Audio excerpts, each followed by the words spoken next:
always out there looking for the next story. All right, people are saying the sound is perfect and everything like that. So without further ado, we will get started. So first of all, if you've never been here before, this is a talk show series I do called The Hype. This is episode 13. Usually this show just revolves around me interviewing either pro players or just prominent community members. Actually, Scoots, you'll be the first guest I've had that isn't a pro player, so we'll actually have like something different on this episode. Nice. And you also get unlucky number 13 on the episode count list, so hope you feel good with that. To introduce myself, I'm Dustin Red. I've been casting CSGO since its release for ESEA. I've also casted Source and 1.6 back in the day as well. And then I do this show where I just interview people and try to gain some more insight into the scene. Scoots, if you want to introduce yourself, maybe just a brief bit or something like that. Yeah, I'm SirScoots. Real name Scott Smith. Been around esports since about '99, and that's based on this game, Counter-Strike first dropping.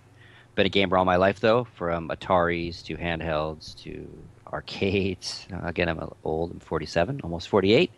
And now I'm doing, throughout the years, I've done a little bit of everything. I did media with Gotfrag, did a lot of video production, MLG, Gotfrag TV, a lot of freelance stuff. And now most recently I've had the opportunity to do a few in front of camera things, doing some hosting for some Counter-Strike events. So my favorite game is Counter-Strike.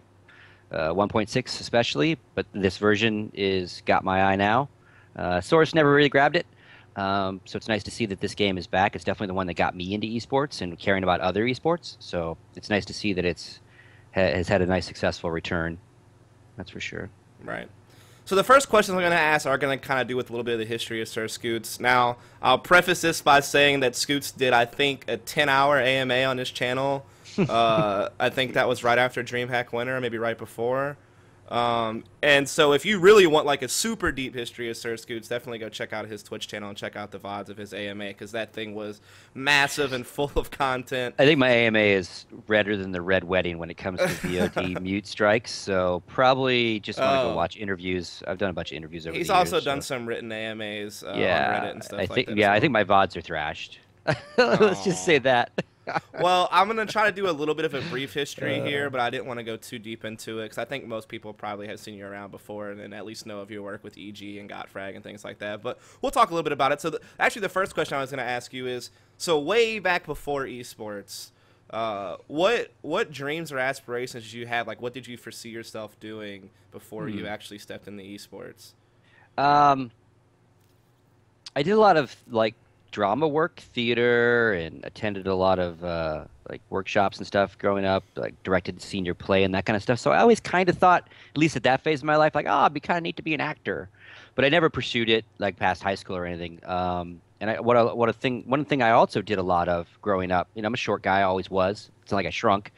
So athletics themselves, going to high school wasn't really something I was going to excel in. It was just, you know, I played a little JV basketball, but again, like too short for even JV, right? So, but I liked the process. I liked being involved in the team. And it's weird in retrospect looking to what I've done since then. But so I always got like into management roles, right? Like that little scrawny kid does. He manages the basketball team, you know.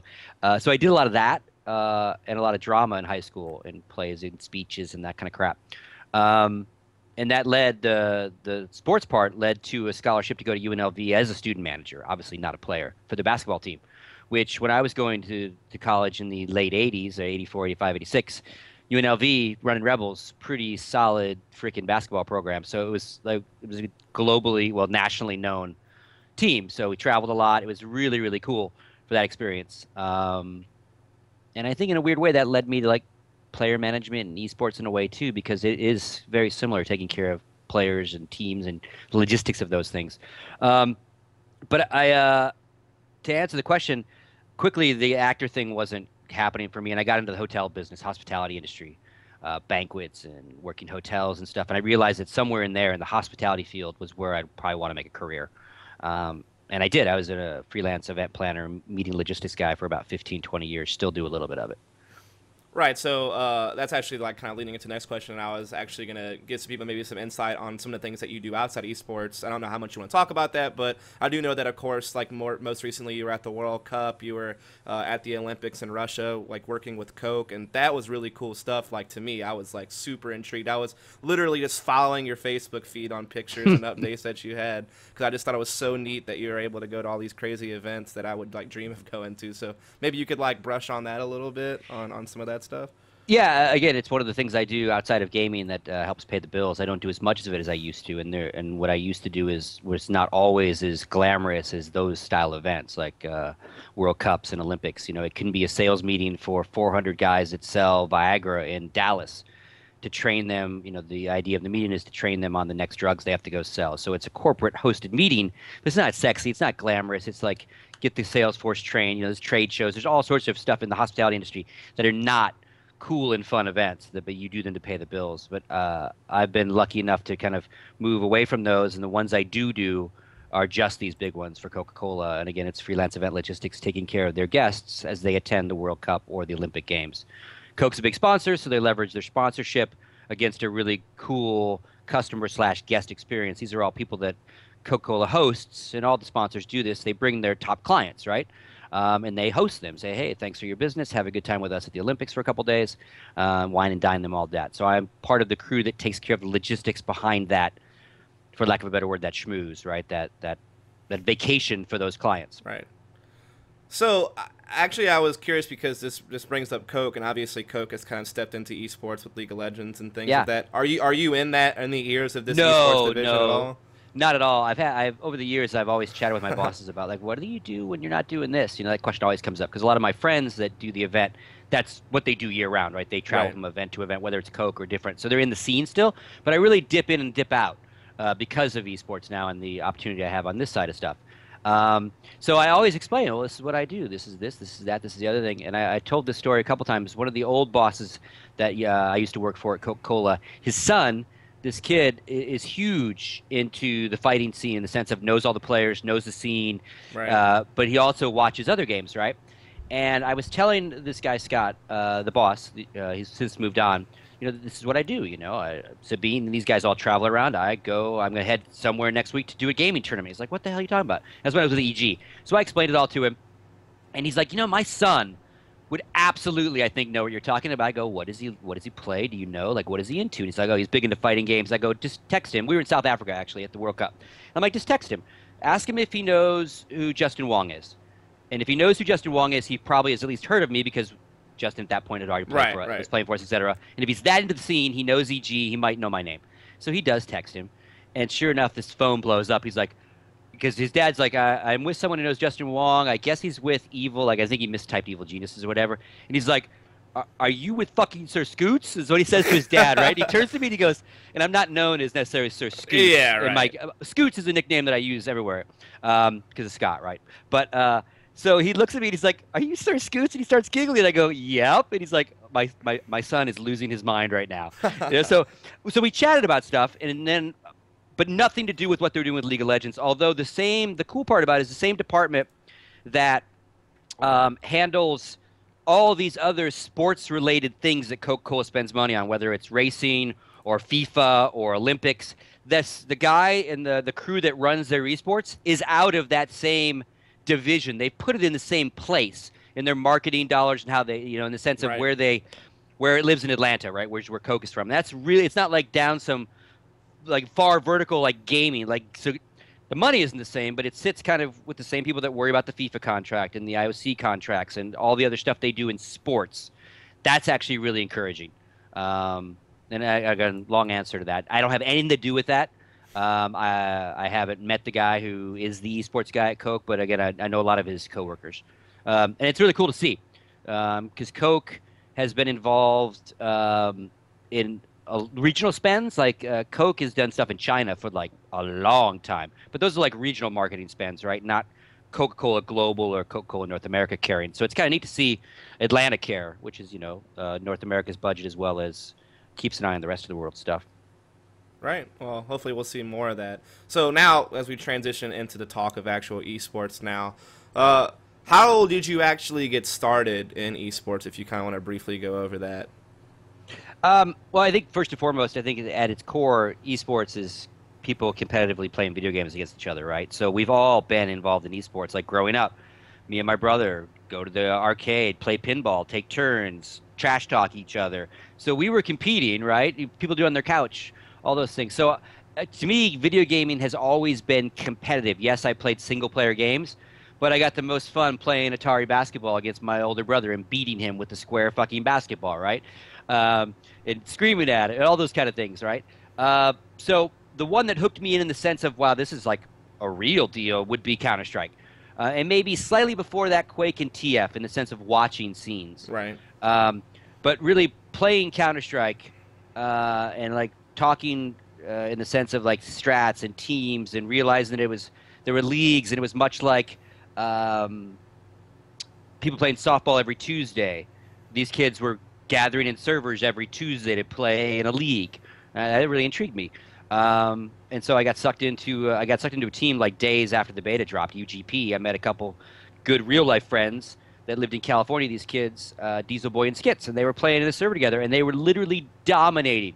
They had come from Action Quake and all these other games that they'd played together, and they had this synergy. Again, they were playing this very much a team-based game, even though it first came out very team-like, which was really cool to see. And I started chit-chatting with them. They're like, hey, you want to be in our clan?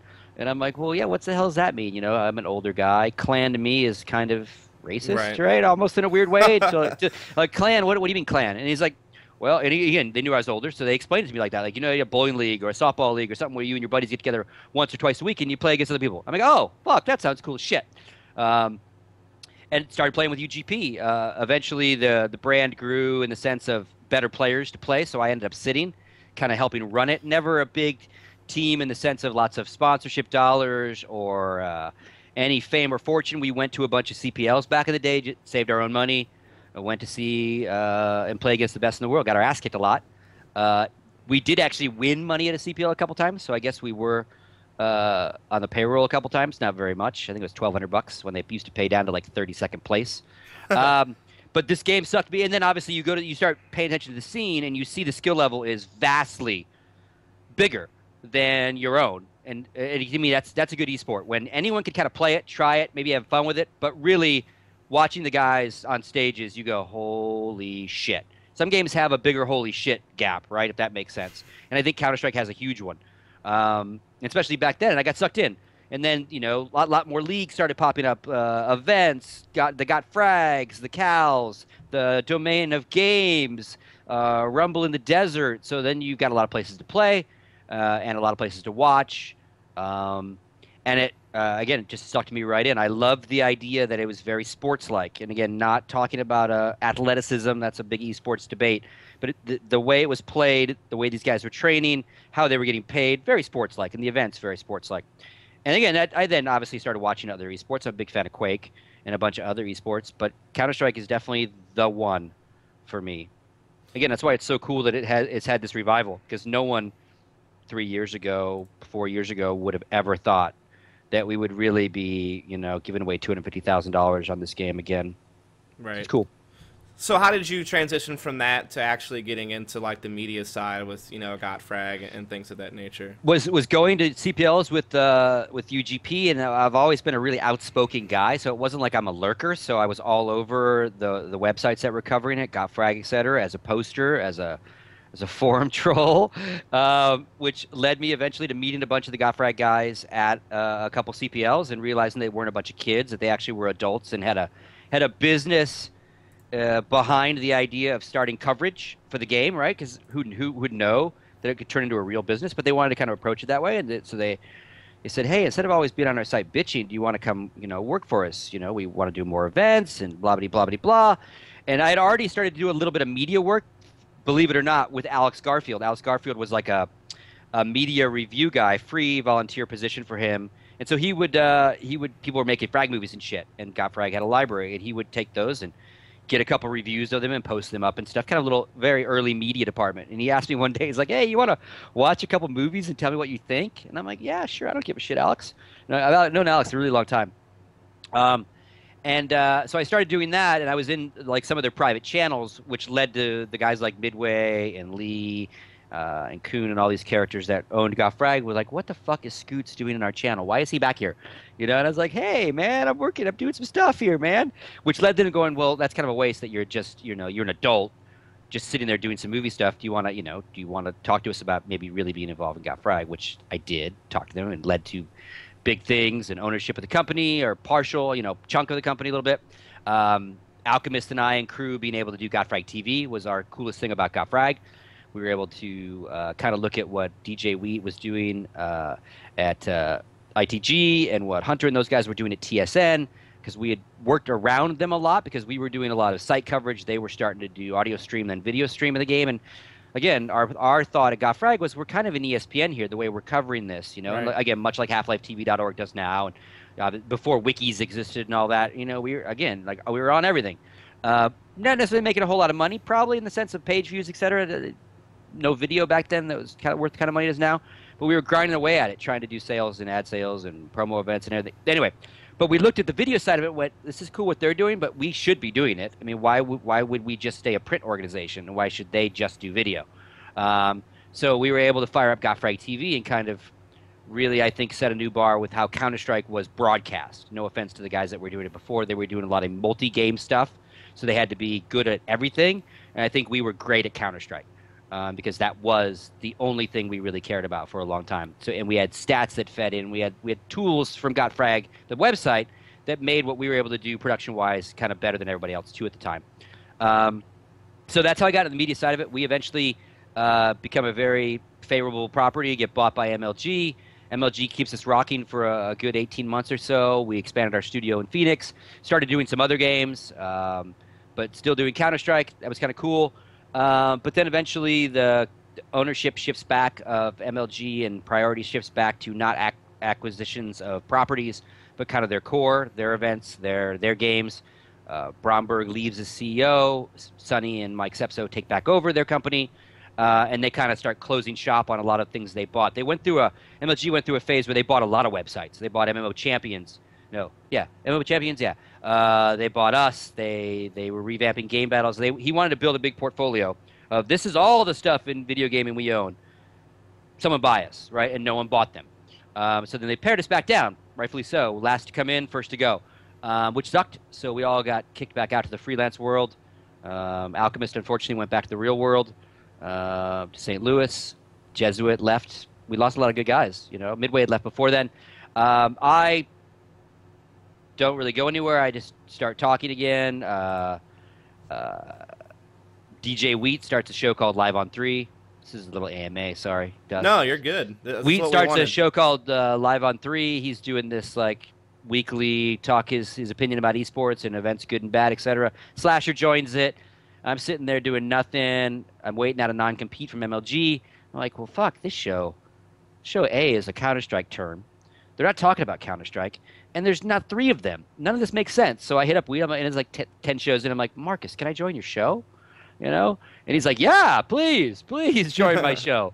So I did that for quite a while. When that gets ramped up, Alex Garfield reaches out to me and goes, hey, I've always joked with you about joining EG and helping me, and he had over the years at Gotfrag. He'd always be like, hey, man, can you come help me?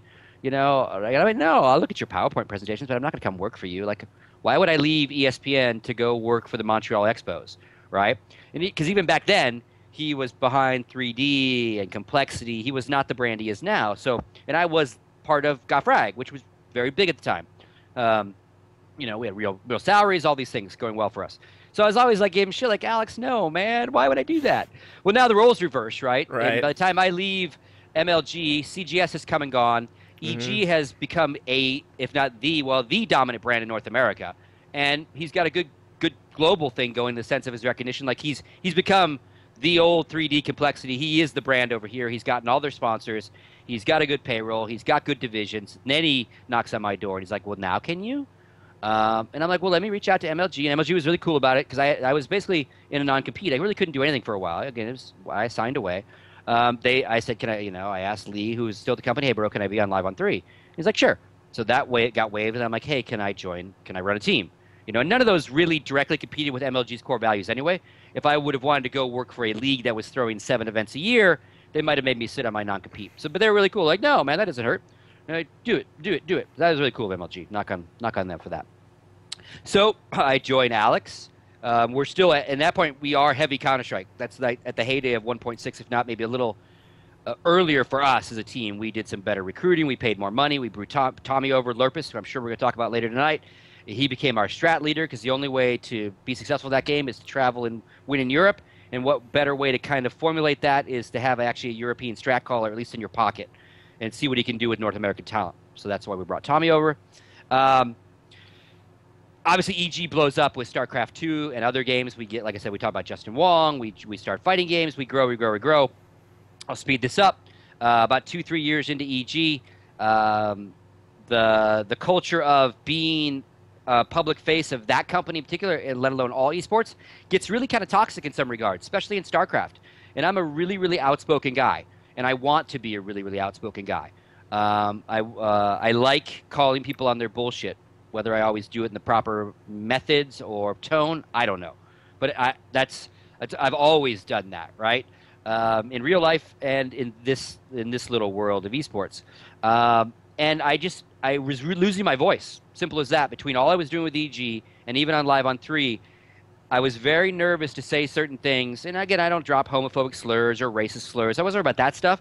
But there was this pitchfork mentality, and rightfully or not rightfully so, that would lead people to write sponsors, right? And I was just fearful that I wasn't saying what I really wanted to say, maybe in the tones I wanted to say it in, for fear of those things. So I was pulling my punches on a lot of things. And the team is a grind. And I was 3 years into a team. It's like the greatest thing ever when you win, and it is the most kick-in-the-face thing when you're losing, especially when you're not a player, right? There's nothing worse than losing if you're the player, because you're the one that got beat. But, like, You kind of you share the emotions of win and loss vicariously through your rosters, and there's just it's so frustrating because at the end of the day there is only so much you can do because you can't be that player. And again, Right. I couldn't replace them. I'm like, I should sit down and I could be better. Never that, but it's just like the heartbreak, right? It's the thrill of victory and the agony of defeat. The old ABC like Wide World Sports like little vintage thing, and it's perfect. But it wears on you, man. And also when you're waking up to drama, EG is full of drama players. Not gonna, like, again, that leads into this whole sponsorship thing. We had very outspoken players. It was just very kind of dangerous. Is so not the wrong word. It was just kind of I didn't want to be there anymore for like 12 million reasons added up. Right. I had my own bucket list of things in esports I want to do, and one was certainly be involved in a big level team. UGP doesn't count in that sense. And that allowed me to check that box off. I helped them grow. While I wasn't directly involved in selling sponsorships, I didn't walk into boardrooms with PowerPoint presentations. I think the things I added value-wise to the company, all the video stuff we did, et cetera, helped those things get sold. So we land Monster, we land some big contracts, we do some really good stuff. We grow divisions. I think I helped grow the company, which is, again, a personal checkbox, right? Help a big team get bigger. Company was going to relocate to San Francisco. It was kind of a plan for a while, as some of the younger breed were already all there or in California or in that area. And so I wasn't going to move, so a lot of things kind of aligned to me going, this is a good time for me, Alex, to kind of step away. You're shifting. We're closing stuff down in Phoenix anyway. You're moving to San Fran. The rest of your crew's going to move to San Fran to be in an office. I can't really be a COO remote when the rest of the crew's like there grinding in an office, Right. and you're much better to grind in an office. They're probably one of the few esports teams, I know they're not the only one, to have an office, and I think that does change a work environment dynamic, and you probably get more done in a less period of time. So I was just like, kind of, all right, time to move on. So I kind of left EG, I left Live on 3 all at the same time, and now I'm back in the pure like freelance world again. So yeah, miss it. I definitely miss some things of all that. But again, they're still one of my favorite teams to cheer for, so I guess I'm still an EG fan, even though I have no control over everything they do. Much like even MLG, I have shares in both companies, because as I did my joining them, I made that just like if you were to join Google, you Right. get invested into shares or whatever. So I have that with actually Gotfrag, which led to shares in MLG, which also I have shares in EG. Again, no voting shares. I can't call Alex up and go, dude, you gotta like I got no say in shit. But if they happen to sell, I and those people that have those shares obviously make some money. So I wish them the best of luck always. And that led me to being freelance again. So that's a couple years now, I think. It's been since I left EG. Right. So is there going to be a dramatic return to Live on 3 since your EG days are over? I have been chit-chatting with Marcus mostly via Twitter, and we do owe each other a meeting to talk about it because I would like to rejoin the show.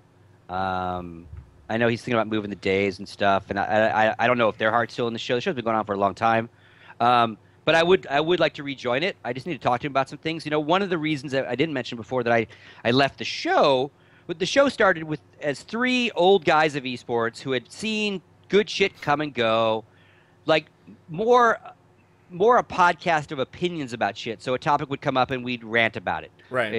It slowly turned into a much popular show, but a show that we had to cover more things. It turned into more of a coverage show than hey, let's talk about that prize money I get paid off. Hey, let's talk about this rule set. Let's talk about this drama. Less an opinion show and more last week in Call of Duty, this week in, and like, so I found myself having to do, for lack of a better word, homework. So I didn't sound like an idiot because I knew we were going to talk about maybe an esport game that I don't normally pay attention to. There's lots of things that I don't watch on a daily basis when it comes to esports if it's not a few particular games I like. Like League of Legends, I don't watch every day. I read about some of the big stuff that happens, and I pay attention towards the playoffs or the end of stuff, right? And then I tune in. Same thing with some real sports. I don't watch baseball till maybe the World Series, and even then, I might not give a shit. Some sports I catch at the end of, right? Same with esports. But some, I'll wake up, grab my morning coffee, and see what's happening in Counter-Strike, see if someone's streaming something. And everyone's got their favorites, right? And so I didn't like the way the show was turning into less of us ranting. Ranting can get you in trouble. Which, again, goes against the opposite point, right? The more I rant, the more I have a chance of getting in trouble. But I wanted that show back. But I was in a bad place to be that guy. Yeah. So it's kind of a double edge. Now right. I can be that guy again. Yep. Right? Exactly. But I need to talk to Wheat because, again, I don't want to have to watch 12 different esports to make sure I can chime in. Because there's nothing worse than these people that are doing these news podcasts and half the crew hasn't watched any of the shit that the host wants to talk about. Hey, did you see that? Yeah, I didn't watch it. Well, then don't talk about it. It shouldn't be brought up if all the hosts can't, those kind of things drive me kind of crazy. So, I got to talk to Wheat. I'd love to come back on. And it seems like they've kind of gone back into more of a, let's talk about these few topics and have a few guests on kind of show format anyway, which is better. Right. For me and that kind of show. There's plenty of coverage out there. And again, I think opinion shows just have a fit in their own right versus a coverage show. So, yeah. And all right, thanks for having me. It's been a pleasure being here. I'd like to give a shout out to my cat. Are we wrapping up yet? No. Okay. No. My cat is here, by the way. You can't see. Safi is sitting right down here in her box. Those that watch my stream, she is in play. So now it's time to make the big transition to the meat of the show. So the meat of the show is going to be talking about how of course you've been in front of a camera in the sense that you've been in front of a webcam on Live on 3, but arguably the majority of your career in esports has been, production or the business side of esports. So how did you go from all that to being the host of DreamHack Winter and now having this whole new side of how you're involved in the community? I don't fucking know, Gus. I've always obviously, like you said, I've done a bunch of in-front camera stuff, but it's generally either interviews or quick somethings. I was doing interviews for Alchemist. That's the first thing I did in front of the camera. MFAVP back in CPL days, and same kind of thing. We met. He's like, "Hey, you want to do some interviews?" I'm like, "Dude, what? I do interviews?" He's like, "Come on, you'll be fine." I'm like, "All right," because I have a lot of things that make it easier in a sense, or I could tick some things off. Looks I can't tick off, but I have a very projecting voice. I'm not a whisperer. I enunciate. I'm loud. I have that projection, whether I mean to or not. I'll be somewhere and people are like, dude, you need to be quiet. I'm like, dude, I'm just talking in the room. They're like, no, I can hear you over there. I'm like, holy fuck. So that makes it easier. That's easy. And I think my drama, my stuff in high school, never been afraid to talk to people. You don't hear me do probably a whole lot of umming and knows and so I can spit it out pretty well, but I've just never really in esports done much of it at all. Again, other than canned interviews or stuff talking when I was with EG, doing little snippets here and there. Obviously I've been all over Counter-Strike Go since it came out. I'm terrible at the game, but I play it a lot. I watch too much of it. And DreamHack reaches out to me, and I know those guys really well. And I've been talking to them about, can I do anything for you guys? More in the lines of, can I help push buttons, right? They do a lot of streams from DreamHack. They hire a lot of people to come in to push those buttons for streams. I'm like, can I help stream something, production-wise? So I started to chat long, as soon as I went freelance with all these companies, like, hey, I can push buttons again. Anyone interested? Blah, blah, blah. And so I'm having a lot of conversations with them. I think I'm going to get a gig, but probably doing one of their streams, maybe Counter-Strike, maybe not. And then Greg Karn reaches out to me and he's like, we'd like to use you. I'm like, great, what am I doing? He's like, we'd like you to do Counter-Strike. I'm like, awesome, yeah, all right. Who's coming with the gear? How are we doing it? Blah, blah, blah, blah. He's like, well, we want you to be on a desk. And I'm like, oh, are you trolling me? Like, what? Be on a desk? He's like, no, this is the first major, and it's going to be BSL, it's going to be Thorin, and they're still hiring a few more people, but he kind of gets me, and we want to have, like, you're obviously a huge fan of the game. You bring a different thing historically, what you could talk about, and we think you'd be great. And I'm like, dude, I never done that, Yes, count me in. What the hell? If you think I can do it, and you know what you're getting, because I know them really well. I've been to many DreamHacks with EG, et cetera. They absolutely know me. They know what they're going to get. Other than, obviously, once I'm mic'd up, no one knew what we were going to get. I'm like, yeah, I would love to be involved. And so I did it. I think I did okay.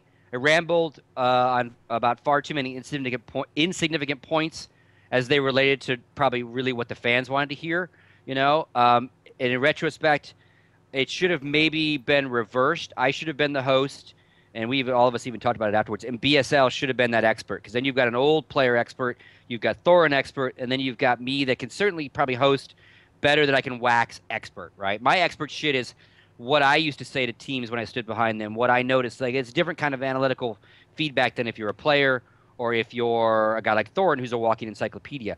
And I would chime in, but like the shit I was chiming in on, no one fucking cared, right? Well, maybe 3 people went, oh, that's a good point, but it wasn't relevant enough, right? And so I thought, okay, well, I did my one. That's cool, whatever. And then the guys from ESL reached out to me for the next one, and they're like, would you like to come host the desk? And I'm like, yeah, okay, sure. Again, if you saw what you saw, and again, they also thought, because I talked to Red Eye a lot about it. It's like, God, if you guys would have just flipped, you could have been a better host than him, and he would have been a better, BSL could have been BSL, right? He's just not a host guy. So I'm like, yeah, and this time we've got a real stage with a real announcer throwing to me, and I just got to live on a desk. I'm like, yeah, I can do that. Give me experts, right? Put experts next to me. Let me be the host. Direct Stiff, the direction of the conversation. Do your outros, intros. Let me not ever pretend to anyone that I'm an expert of this game, because my expertise is not really relevant, right? So that was yes. We're a go. I get to go to fucking stadium. I'm really pumped. Get there. All is great. I check out where our little sub stage is, where we cast, and then where we move on the big day. I'm like losing my shit. I'm like, oh my God, this is really this is. I got a video wall behind me. This is a bigger deal than DreamHack's. Oh, and DreamHack's very loose, very casual. It's the first major. A lot could go wrong. You get a little more leeway. This is ESL. They've moved into a stadium. I don't normally get nervous. I started getting really nervous. I'm like, oh my fucking God. But again, I'm like that middle guy, right? Someone throws to me, I throw to someone else. So if I can just handle that, I'm good. We do it. We get ready to do it, right? Then the fucking bomb drops. I'm told that I'm losing my analyst, right? And I really like Thorin. Like, you could hate him. You can dislike everything about him. I like Thorin. I like Lurpus. There, I said it. I've known Tommy for a really, really, really long time personally. Duncan, I've just recently met. As a person, we've known each other for years. I like them both, so I'm excited because I've got, again, a Thorin next to me, and then we're going to get players. We're going to rotate casters, whatever we're going to do for that third person at the ESL desk, or at that point, sorry, EMS1 desk in Poland. And then again, like, right or wrong, indifferent. I don't want to get into whether they should have let him go or not, but like, Thorin gets canned the morning of the day we start. So I've lost my expert, who I've prepped, like, I'm going to hit him with this question, because you figure out with that guy a flow. What should I ask Right. you? What shouldn't I ask you? What do you need to say? So I can prep you to say that, because a guy like Thorin has in his mind shit he wants to tick off about the match. That's his job. So my job is to try to hopefully figure out, either by talking to him or routing this conversation, so he can check his own little box off of, I wanted to mention this matchup, I wanted to mention this map. So, and we've kind of had some conversations on Skype, et cetera. Anyway, so I'm like, my world is like, oh my God, I'm going to get shit because I'm not an expert, because I got shit in DreamHack because I wasn't an expert. Why the fuck is Scoots there? Jesus fucking Christ. Um, and again, some of the shit I was saying was just not, didn't need to be there.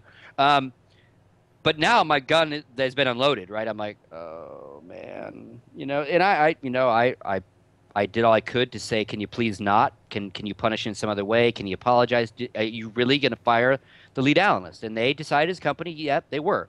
So not much I can do. Is like I was going to say, well, if he doesn't go, I don't go, because they'd be like, all right, well, we just canceled the analyst desk. We'll go from host to casters. Like, I got no power there. I think they respected my opinion, and I said, this is whatever you need to do politically for that. That's fine, but you absolutely, truly have just fucked me. And this is the conversation I had with Red Eye, and they had to make the decision, right? As a company, they decided he was not going to work the event. But I'm like, ramifications of that, bro, are you have really screwed my desk, right? Like, there he goes, boom. We were already going to have a player next to him. So, and thankfully, like, I was able to find Sponge, and then I was able to find Katie, and like, once Katie and I hit it off, and we had the first match I did with him, I'm like, can you stay the whole time? Can you be the analyst? Because it worked. Right. Good rapport. Absolutely. And they let me do that. And then they started dropping players into the casting side of things. And ESL always does like to do that. And again, our plan was to have a third guy, so Duncan can have even a rapport with the expert, the pro player. Right. Right. So they scramble. That's what we end up with. Again, right, wrong, or indifferent, I absolutely wish you would have been standing next to me. To this day, I don't know. Their decision is their decision, not my company to run, not my sponsors to appease, not ESL Poland to appease. Was it harsh? Was it? I don't know. I wish they wouldn't have.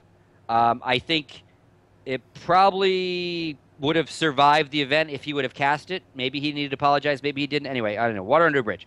So we do it. I think it's good. It could have been way better with the Thorn. Not going to lie to anyone. I really like the guy. So. And I like what he brings to the guy standing next to me. Yeah, right. Of course. It's the host job, yeah. Right? And then I start messing with ESL. None of us know who the next major is, right? For a long time, and again, eventually gets announced. Red Eye reaches out to me. He's like, "You want to do it again?" I'm like, "Absolutely, please, I'd love to." Now this time they've decided to fuck my life again. Again, this is not Thorn and Lurpus related, but Red Eye has other things he's doing during the event. So, like, I'm an anchor and I'm a host, right? So on Thursday, it all happens from their studio in Cologne, right? They do that first set of groups in a controlled environment with, I don't know, I think it's Semler and Anders doing the casting. They might still be deciding that, because Gamescom is really long, right? And they've got other stages going there. They've got a whole esports area. Right. With a bunch of shit going. So I think Paul is hosting some other stuff, Pansy's doing other stuff, etc., in advance of the final days of Counter-Strike. So day one is played from their Cologne studio, which does help that ESL's in Cologne. And that is the first match and the loser match of each group. Right? Two matches. Okay. Then Friday, the whole thing moves to Gamescom, but Red Eye is still busy doing one of the other stages of ESL. So I'm hosting a stage, Dust. Never, ever. Please, if you tune in, please don't give me shit. So you're going to be like that guy. Hey, welcome to Gamescom, ladies and gentlemen. Hey, let me walk. I'm scared as fuck. So now, listen, like, Scoots, listen, if you don't want to do it, I will gladly take it for you if you don't want it, man. But no, I think you'll do fine, dude. It'll be great. It'll be great. Because again, I just did Gfinity, so I'm even more... Yeah. I'm A-okay with that desk roll. Like, that's fine. Right. And I am bummed, again, that there's no Tommy doing color casting. Agreed. No Duncan sitting next to me on the desk. Let's get that out of the way right now. I wish they were at that event. Let's get it out the way. I agree with you. It's a major. They are two of the biggest knowledge bases for different reasons, which makes them equally a bummer. Like they're not the same guy. And it's just a shame that they're not there. Again, not my call. I would hire them. But again, I don't run a big multi-million Right. dollar company like ESL that has all sorts of things to worry about, and they've decided not to. I have to accept that and do the best I can. But again, I really wish they were there because they bring a lot to Counter-Strike.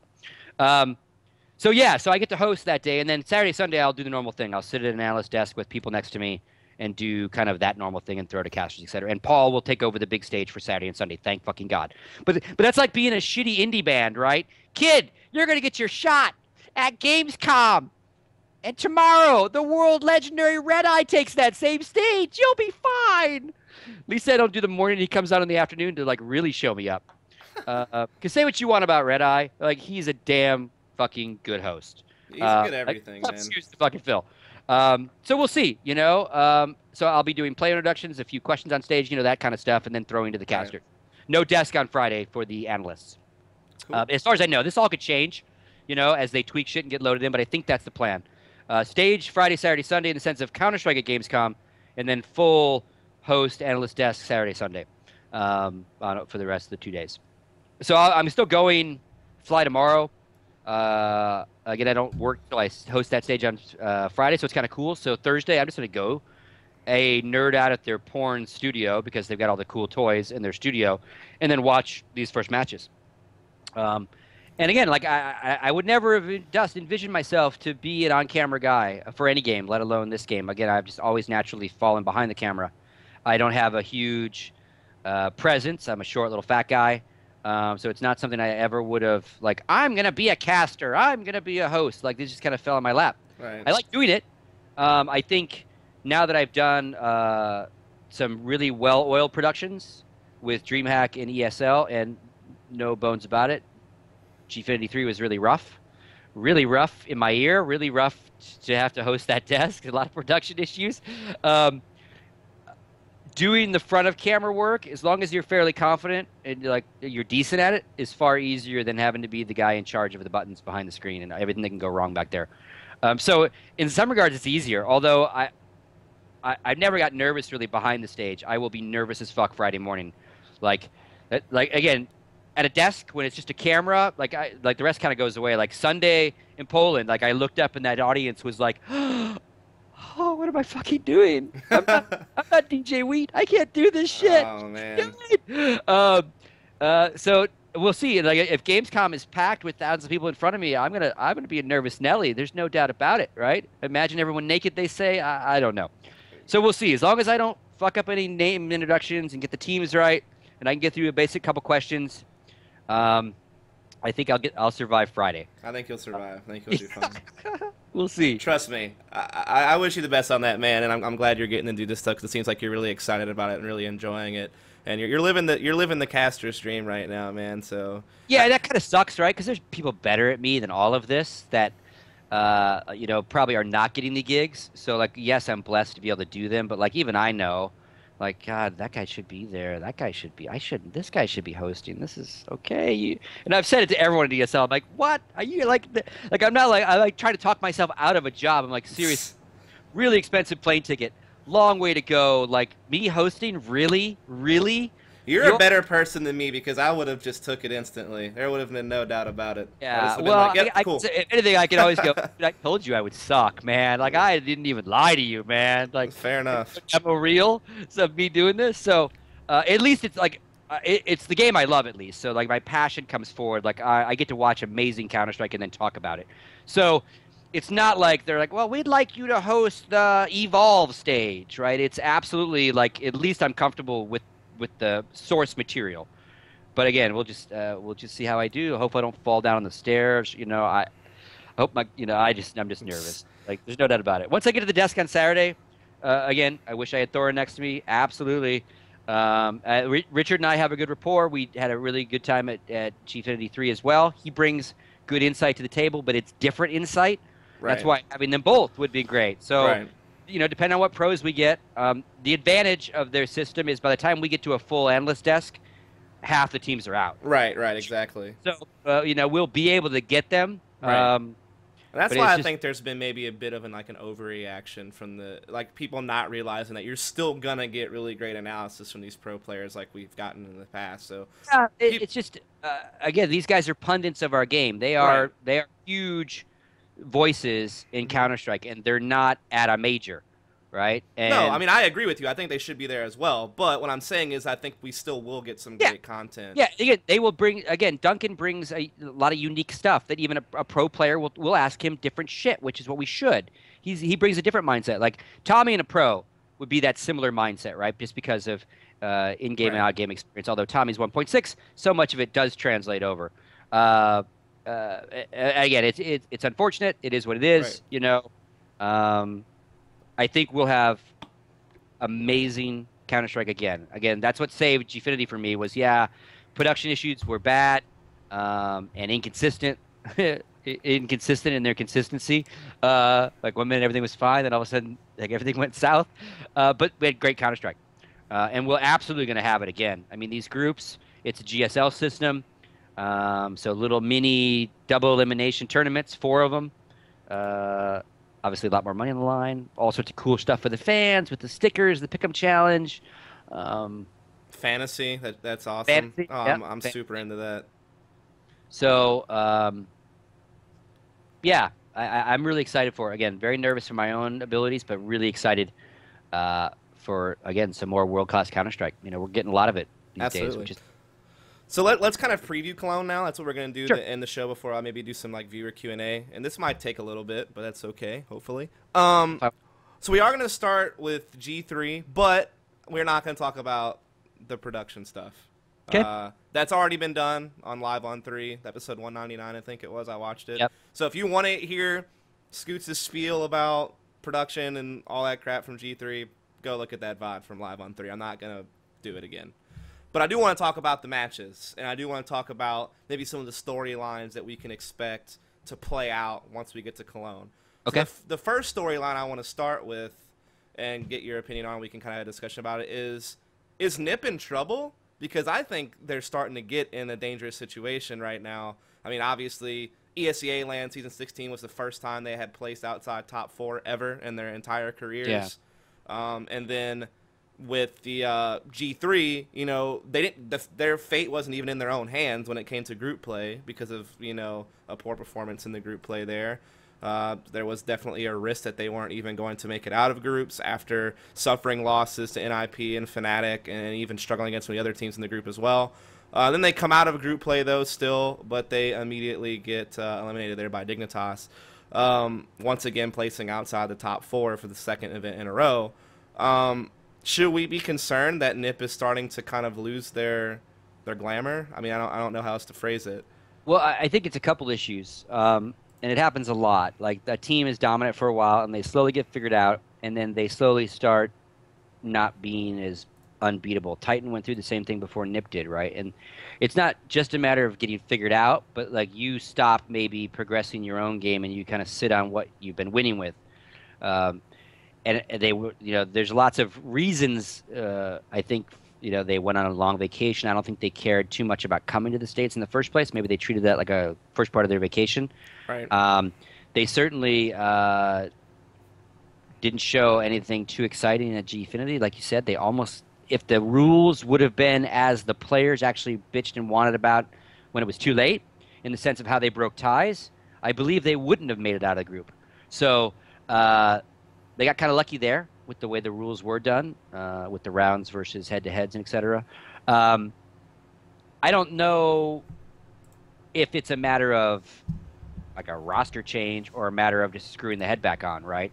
I think this event is really going to be telling. If you fall into they didn't practice at all before Gfinity, they came in, they only really picked one map over and over and over, and it didn't really work out for them, and then it was too late, to wake up.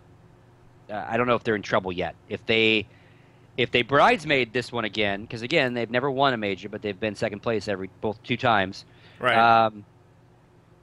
Again, we'll see in their bracket. Who do they got? They play Wolf Hellraisers, first. Epsilon, Wolf. So yeah, this works out well for them because they should beat Wolf. They should beat Wolf. Epsilon Hellraisers, I don't It's a know. toss-up. Yeah, I have no Yeah, and idea who either wins that. way, they should, again, odds, if Nip shows up, should come out of that group number one. If nothing else, yeah, they should beat either Epsilon or HR. But these are best of ones with some wacky maps Yep. and a wacky veto system Mm-hmm. with a randomizer in there. Yep. So, like, And this who is knows where, what this is to where, expect because yeah, we haven't really seen Hellraisers in a little while at like a big LAN event. true. So we don't really know what to expect from them and how they're gonna play. So you never know. And we know that Nip has a history of struggling against the CIS teams. You know, dating back to like Astana Dragons and then Navi at Star Series and you know different things like that. We've definitely seen them struggle Yeah. against that style of play. So I mean, I think they make it out the group, but there's a chance they come out second, you know, depending on who they actually do match up against in the winners match and stuff like that. So that's definitely something to look out for. Yeah, and again, I think if they don't get second place here, at least, then that begs the question. You know, what is do they need to make some changes? But I'd say let's give them one more event. You know, obviously, everyone thinks Lauren should be. I don't know. Um, I don't know. We'll see. You know, they need to win one. They need to win one. They're due. But again, like that's the cool thing about as this game gets older and older, like there's catch up. You can catch up. You couldn't catch up to Titan for a while. You couldn't catch up to Nip for a while. Like I love the Nip guys, but the more they lose and the more someone else wins, that's kind of cool too, right? You don't Right. want too long of domination in any sport, right? You want to mix it up a little bit. So them having to struggle and Titan having to struggle, I'm okay with. You know, Virtus Pro disproving some people who thinking they're one-shot wonder. I'm okay with that too. This is a big one for them, this next major that's not in Poland. So, and I'm sure Right. we'll talk about other groups. So, yeah. But coming out of that group, I think it's a toss-up. Nip and obviously either Hellraisers or Epsilon. I'd go with Epsilon. Yeah, I Nip think and Epsilon. that's kind of the safe bet, but like I said, I just don't know what to expect from Hellraisers. Hellraisers. Yeah. They haven't been to an event in a while.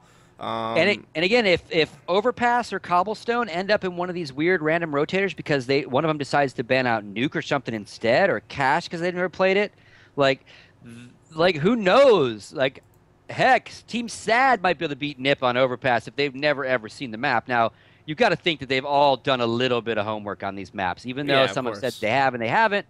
Like with this map system, it would behoove them to have some basics ready. Just like some basic stuff. We'll see. That'll be the interesting part about this entire tournament is like, will we see Overpass? Will we see Cobblestone? Cash we'll see. And I'm excited about that edition, by the way, on a side note. Oh yeah, of Bye, course. bye bye train, hello Cash for sure. Shout outs to Volcano, the Cash guy. Right. So then we look over at Group B, and this group is LDLC, Navi, Copenhagen Wolves, and London Conspiracy. I think out of all the groups, this is probably the easiest one to predict, I think. Even though we did see some Really? decent play out of London Conspiracy, so I don't really know for sure. Yeah. Well, I mean, we know LDLC and Navi are probably the two favorites in this group. We could at least say that. Those are the two teams that a lot of people think will make it. But London Conspiracy definitely has at least shown Yeah. that they can contend. So there I think is they that throw chance a for whole upset. wrench in this now after how they did in Gfinity, but I think before that, I would have believed you more.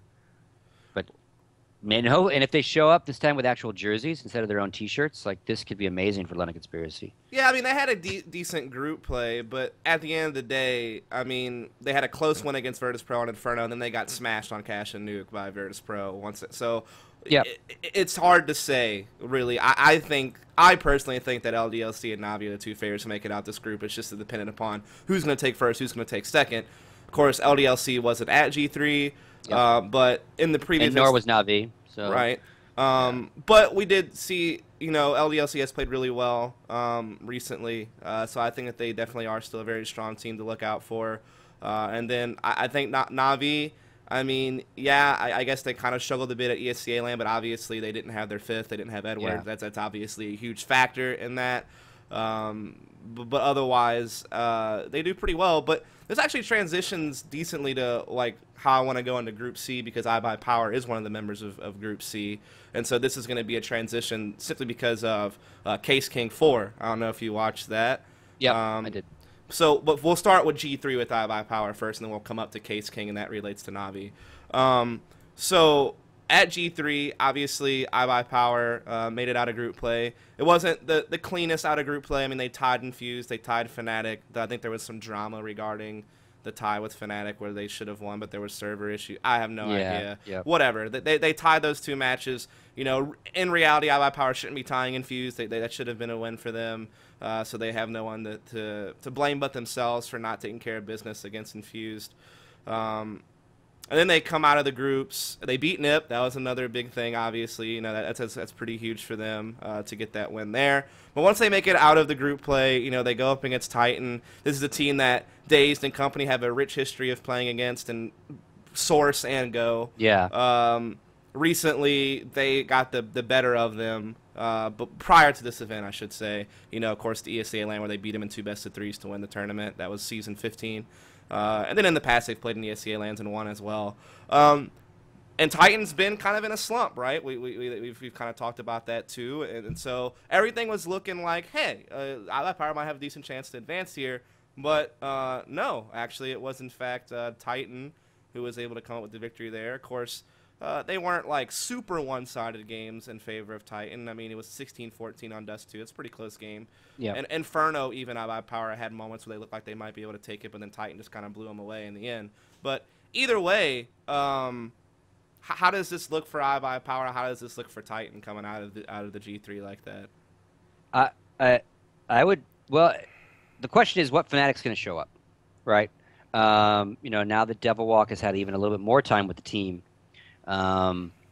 If like, it all comes down to that second spot. I think Virtus Pro comes out, they beat DAT, and they beat whoever wins between iBuyPower and Fnatic. Again, best of ones. But you know, iBuyPower stayed in Europe. They're boot camping every day in London at the actual Gfinity studios. Shout outs to Gfinity Studio, let them do that. So no jet lag issues, nothing like that. No.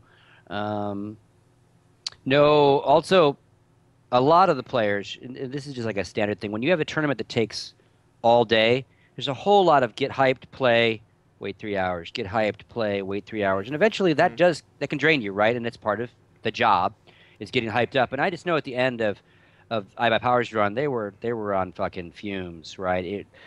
You know, it's like any job you have, right? If you're busy and you're doing shit, the day goes faster. But when all you're doing is like, what time can we load into stage? Fuck.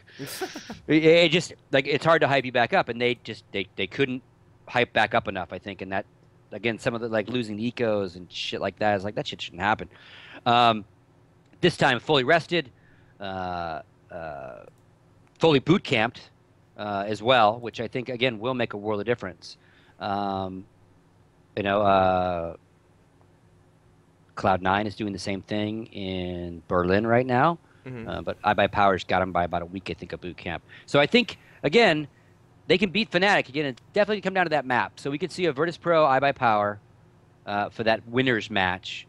And we might see iBuyPower play Fnatic twice to get out. I really think that if iBuyPower can beat Fnatic in the opening match, I think that they can beat Virtus Pro and be the #1 in that group.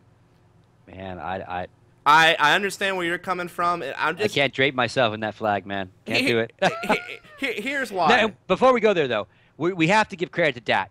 Like, these guys, like Dark Horse. Oh, yeah, of course. They got some serious guns on this team that if they show up to LAN and do it remotely like they've done online, they actually could scare the shit out of all three of these other teams. This is the best hardest, of one map. This is the hardest group for me to predict. Like, yeah, actually. Like, I cannot discredit Dat, even though we haven't talked about him, because again, like, if they happen to sneak a win on that Virtus Pro map, like, they could come out winners again. Yeah. They had a lot to prove. Yeah. Right. Controversial online win to get the qualifier. VAC ban, no VAC ban, cheater, not a cheater, and Flamey. Yeah. So. You know, if they can screw that motivation on the right way, and like that'll send a message. If they win this group, they'll be like, yeah, what about us? Yeah, what? Huh? So we'll see. Again, like, I'm looking forward to watching these first two matches of all these groups. I think I don't have to work. Right. So going back to that, though. Yeah, Virtus Pro. The reason why I think iBuyPower has a chance here is, yeah, Virtus Pro did great. I mean, they won the last major. They obviously did great at G3. I mean, There's no question there. But head-to-head, iBuyPower does have the edge against Virtus Pro. If you count ESEA LAN, if you could go way further back than that, back when they were still ESC Icy Box and Quantic beat them at an ESEA event. So, I mean, head-to-head, and I know what people are going to say. They're going to say, oh, ESEA LAN, you know, Virtus Pro wasn't 100% because Snacks showed up late and, you know, he wasn't ready and a lot of things. And don't get me wrong. Don't take this as Dust has no heart. Like, no, I get Snacks went through a hell of a lot, and I'm sure that he wasn't at 100%, and so therefore the team wasn't at 100%. I will agree with those sentiments. But by the time they did play against iBuyPower at the tournament, they did already have a best-of-3 underneath their belt. And Snacks actually didn't play that bad, even though a lot of people are pointing the finger at the fact that he wasn't 100%. He actually played still pretty damn good. So even if Virtus Pro wasn't at 100%, and even if Snacks wasn't at 100%, they were still playing at a pretty high level. Maybe it wasn't their max potential, but I mean, there's all kinds of things that stop teams from playing at their max potential, so it's kind of hard to make that judgment. Yeah. It all adds up. And so I think that people are unfairly discrediting iBuyPower's win against Virtus Pro at ESEA LAN. That's my personal opinion, and so that's why I think head-to-head, based off of recent history, maybe iBuyPower's not the super huge favorite, but to me, I think that maybe just slightly, like maybe, you know, 51 to 49% or something, you know what I mean? Well, and again, this format, best of ones, does favor that underdog team. It can. Obviously, it does depend on what map ends up being played, but you know, in a best of 3, that would be a harder upset, obviously. And I think you're right. I think if the right iBuyPower shows up and they can finish their mid rounds, and they can close out some of the rounds that they give away, they're a whole different team, and that's said for a lot of teams. Like, that's how you win and lose. You lose that 1v2 versus win that one. Changes the momentum. Like, very few things. It only takes very few things sometimes to flip an entire match, and then all of a sudden you lose it. So they correct that shit in this boot camp, and I would imagine that these guys are absolutely, if nothing else, they will be one of the more ready teams for Cobblestone and Overpass, and maybe they'll use that to their advantage, and they'll ban out Nuke. And again, try to get that map advantage, because I just think they're not that's like I said, now we have this outside the in-game meta of maps, right? Because not all 7 are perfect for everybody. Even before you added these 2 new ones, a lot of people like don't even play Nuke, never going to play Nuke, not going to play Nuke kind of thing, right? Which led into like teams like Dignitas's hands. So again, we'll see. It's going to be really weird watching any pro level on those 2 maps, but I bet we are going to see some. Yeah. There's no way we won't. Yeah, so it's really all up to iBuyPower whether they can get past Fnatic or not. I think that's like the biggest key. I think this is their best chance of making it out of groups that they've ever had. As far as how well they're playing recently, how their roster's put together, you know, the preparation that they're getting before the event. Yeah. It's one of the longest boot camps they've ever had. So if it ever was going to happen, yeah, it would have been cooler if they would have had an easier group, obviously. But this is probably, they have a better chance of making it out of groups this time around than they did at Katowice. And again, like, whether you call them excuses or reasons, a lot are gone now for them, right? They've been boot camped, all these things. They've been a team for a while.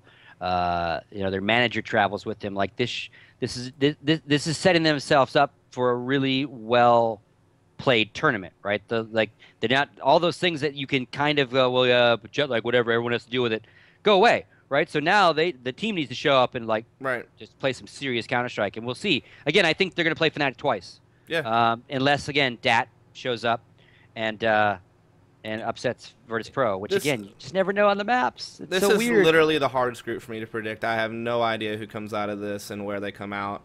Like I said, Group B was kind of easy for me to say, oh, I think LDLC and Navi will make it out, no problem. Pretty easy to say that NIP's going to make it out of Group A, and you know, Epsilon or Hellraisers will get that spot number 2. But when you come to Group C, man, it's rough. I have no clue. I mean, I have some clue. I mean, I think Virtus Pro advances. I just don't know where. I don't know if they'll do it in the upper decider or the lower decider, but Virtus Pro will advance, I think, 100%. And it's all about whether or not Fnatic or iBuyPower gets the 2nd spot, or whether DAT is this dark horse team that like ruins everyone's bracket. You know what I mean? Like, that's kind of what it comes down to. So we go over to Group D, and It's this one's also pretty hard. Not as hard as Group C, but still pretty hard. You have Dignitas, Yeah. Cloud9, Titan, and Vox. So Dignitas plays Vox. I think Dignitas wins that, so they move on to the upper bracket. You have Titan versus C9. Got no clue. No earthly idea what happens here. I mean, no clue. Depends on the map a lot. Here's the biggest thing with Cloud9. Okay, there's two. There's two X factors for Cloud9 that you need to watch out for at this tournament. Okay, first X factor is going to be Simphis. Obviously, he was the end game leader for them at the last ESEA LAN, and they did really well. They beat all the European teams there, except they didn't play overgaming. But they beat Navi, they beat Virtus.pro, they beat NIP. Great showing, especially seeing as their preparation beforehand was pretty limited. They did a pretty damn good job with Simphis as end game leader, but. How long does that last, right? Can he consistently be a really good in-game leader? Granted, he does still have Sean there that can help him out, and Sean has a great history with his in-game leading ability of getting that team success at major events. So I don't think, even if Simphis does start to slip up, he has, Sean to rely on to kind of help him out. And Simphis is super smart. One of the smartest guys I've ever talked to CS-wise. So that's one X factor. How does that in-game... Also, he's the opper now. How does that work out? Is he able to battle against, the likes of Kenny S and that type of deal? Though I will say Cloud9 has a good history of shutting down Kenny S, actually, with their strategies, eliminating Kenny S from being able to get outshots with smokes or flashes or whatever. That's a whole different story. X factor number 2 is Shroud. Simple as that. Does this guy show up to play? I mean, he has this huge skill ceiling. He's a very popular streamer. He was underneath a microscope for ESEA LAN, and he had a neutral event. He didn't do amazing like people had hoped maybe that he would based on what they've seen in his online play. But he didn't do horrible either. He didn't pull like anything like so negative where people thought that he's like online only or a cheater or something like that. Like for his first CSGO event, he did neutral, I would say. So he's still a big question mark. No clue how good this guy is going to be. If he shows up and is the amazing player that he is and what he's done online for this team, then there's a bright future for Cloud9.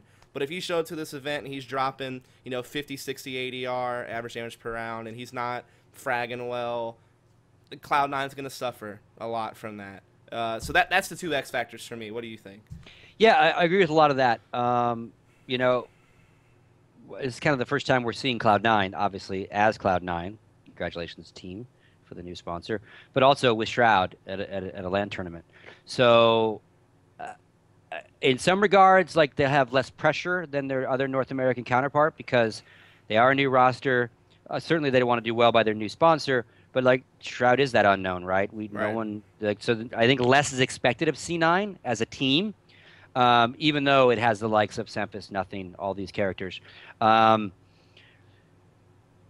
think that Nothing has to break out again. Like that, he is definitely a key to victory. A mediocre Nothing is a losing team. He needs to have those flashes of brilliance again. Just overall, like if he adds that to this roster and comes back as that like guy you got to worry about, and makes everyone rethink how they worry about Cloud9. Because again, not that Jordan's been playing badly, but he's not what he used to be in the sense of, oh fuck, where's Jordan? Where's Jordan? Where's Jordan? Like that role, right? Actually, where he's good for 3 every time. Right. And again, they're not well practiced. They are boot camping again in Berlin, which is nice. So the jet lag excuse goes away. A little bit of warm up as a team goes away. But again, Shroud is definitely an unknown. They've kind of got, like I said, less to lose, so that can also almost positively motivate you, right? Like, right. Let's get crazy. Let's do some wild shit. Let's pick Overpass. Let's play Overpass, motherfuckers. Maybe they're working on that. Those kind of things, right? Because Titan doesn't have a lot to scout against either, right? With this, how much have they changed with the Garrus switch, his strats versus Simphis, and now Shroud? Like, have they re-racked everything they've ever done? Are they unscoutable right now? I don't know. Because if they're that wild card, Titan again, best of ones. Right now, Dignitas, and again, Vox is that very much unknown. Like we always complain about are seeing not having enough to practice on a regular basis against. Oh, it's even worse for them. It's even worse for Australia Oh in yeah, that neck of the absolutely. woods. So, and they come a lot farther Yeah, to I then agree. realize how the rest of the world is playing face to face. Great bunch of guys, met them in Poland. So like they could, can they upset Dignitas, who's playing incredibly consistent still? I don't know. I don't think so. I don't think so Um, either. so you think Dignitas moves forward. Oh, of course. Um, Titan C9. Again, that's very much match choice, and if C9 comes to play, Titan will be ready, right? I Yeah. think they'll be ready to play some solid Counter Strike. I would just say, with the C9 Titan matchup, I'll go back to the point I was making earlier. They do have a good history of knowing how to deal with Kenny S. And big-time operas just in general. Like, they always have had that mindset that, hey, if we're going up against a top opera, like a Kenny S or a Guardian or anybody like that, they realize that, hey, while we do have some good snipers, we know that head-to-head, one-on-one op duels probably not going to go in our favor on a consistent basis. So let's orient our strategies around not having to worry about those types of situations. Yep. And that can play into map choice as well as obviously once they know the map, how to neutralize Kenny S. And again, like I agree with all the stuff you said. Shroud needs to play well. Yeah. You need 5 guys playing well. Yeah. But I think if Jordan breaks out in front of a Sempus hitting his shots and this new kid Shroud not being nervous and him hitting his shots, they'll come out. Yeah. Right? Especially on maybe, again, depending on what map it is, chaos could reign. It would be really, obviously very cool and patriotic as a North American to see both our teams come out of groups. It would maybe even spawn our revival over here even more, with more teams caring about, hey, no, you can spend some money and get out of groups maybe, and if you keep practicing, blah, blah, blah, But again, both hard. Yeah. I mean, this group may be harder than iBuyPowers. Right. Just because of Cloud9 themselves being a little bit more of a loose cannon, as we don't know what we're going to see. Right. Other than nice, fancy, new blue shirts. Right. But how cool would it be for Cloud9 if they pick these guys up and they break out, right? That would be great for that brand. It'd be like, yeah, we did the right thing. We did the right thing. Investing in Counter-Strike and in North American Counter-Strike. Because Cloud9 could have probably grabbed any team in the world they wanted. And they decided on the Complexity Squad. So, again, for them, it'd be really neat to see them break out and do really well at the event. The reality of European Counter-Strike might slap them squarely in the face.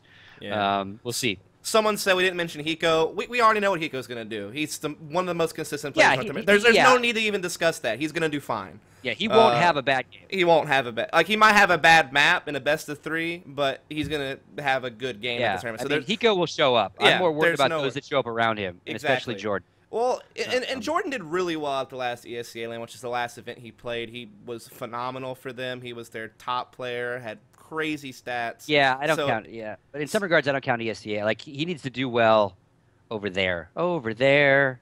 That's true. And when he did, like at DreamHack, when he pulled some miracle crazy shit on Inferno, right? What happened? They won, right? He just needs. I want to see that Jordan again, because he was really fun Counter-Strike player to watch. Oh yeah, of course. And again, not that he's playing horribly, but again, I know the movement of this game he can't do his 12 jumps off of train ladders so well that he used to be able to do. So we'll see. Ladders. We'll see. Yeah. Here's how I'll conclude it. I think that Cloud9 has a decent chance of making out the group, but I think that with DreamHack winner and Katowice, if you compare it to this major, this is actually the most, I think, risky group for them to not advance from. Given their current situation with a new fifth, not having as much boot camp as they would like to have, Dignitas being really consistent, Titan coming off a great event after having a slump. They seem to maybe be back on an upward trajectory. Yeah.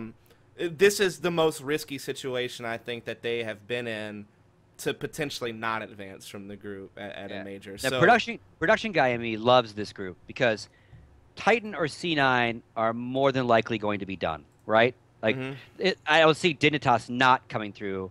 And so, like, one of these two is going to go home, which means if you're a broadcasting guy... Oh, you get somebody. You could have a guy like Sean Garris or MBK or Jordan or any of these characters join your cast or right next to me at this little desk. Please, MBK.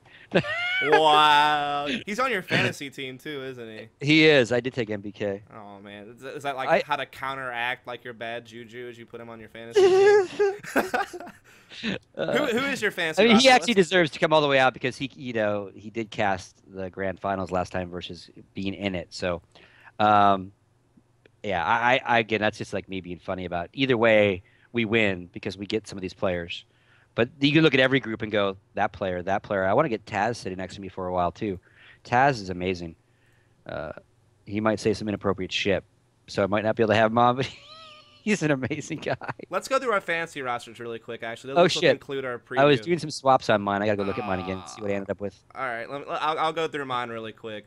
All right, so my team name is the Bowl Cutters. Nice. It fits. Rightfully And so my starting five are Kenny S, Edward, Pasha, and then Shroud was dirt cheap, man. He was only $700, so I went ahead and decided to pick him up because if he performs at $700, that's a pretty damn good value in a fantasy league. And then I picked up Simphis as my other like cheaper player. So my three expensive players are Kenny, Edward, and Pasha. But yeah, I'm considering trading out Kenny from someone else. I don't know. I'm definitely keeping Pasha and Edward, but I'm thinking about maybe dropping Kenny S for someone else. Well, and the cool thing about this, if I read Not the rules, committed. you can swap it out after day one, so you can look at it based on matchup, and then keep swapping it out. Yeah. So here's my question: is it advantageous then, since day one is Group A, Nip, Hellraisers, Epsilon, and Wolf, to just only draw from those four teams and then trade out the second day to players from Group B? Maybe possibly, but again, it all comes down to how much money you spend. Because on HLTV, like the way they do their thing is it's advantageous for you to pick up players that are playing that day and then get rid of them for the next day, and you just keep doing that over and over again. That way you always have like players actually playing matches that particular day. I don't know if that's the way this works too, so maybe I should rethink my roster and only recruit from Nip, Hellraisers, and Epsilon. I don't really know how that works, to be honest. So I have to kind of look into that more, but that's kind of where we're at. So I got Team Sad running. Okay. Scoots Dark. Anchored by MBK, Taz, and Snacks. I'm going heavy with Virtus Pro, at least in the start here. Again, to that strategy of they play once and dominate.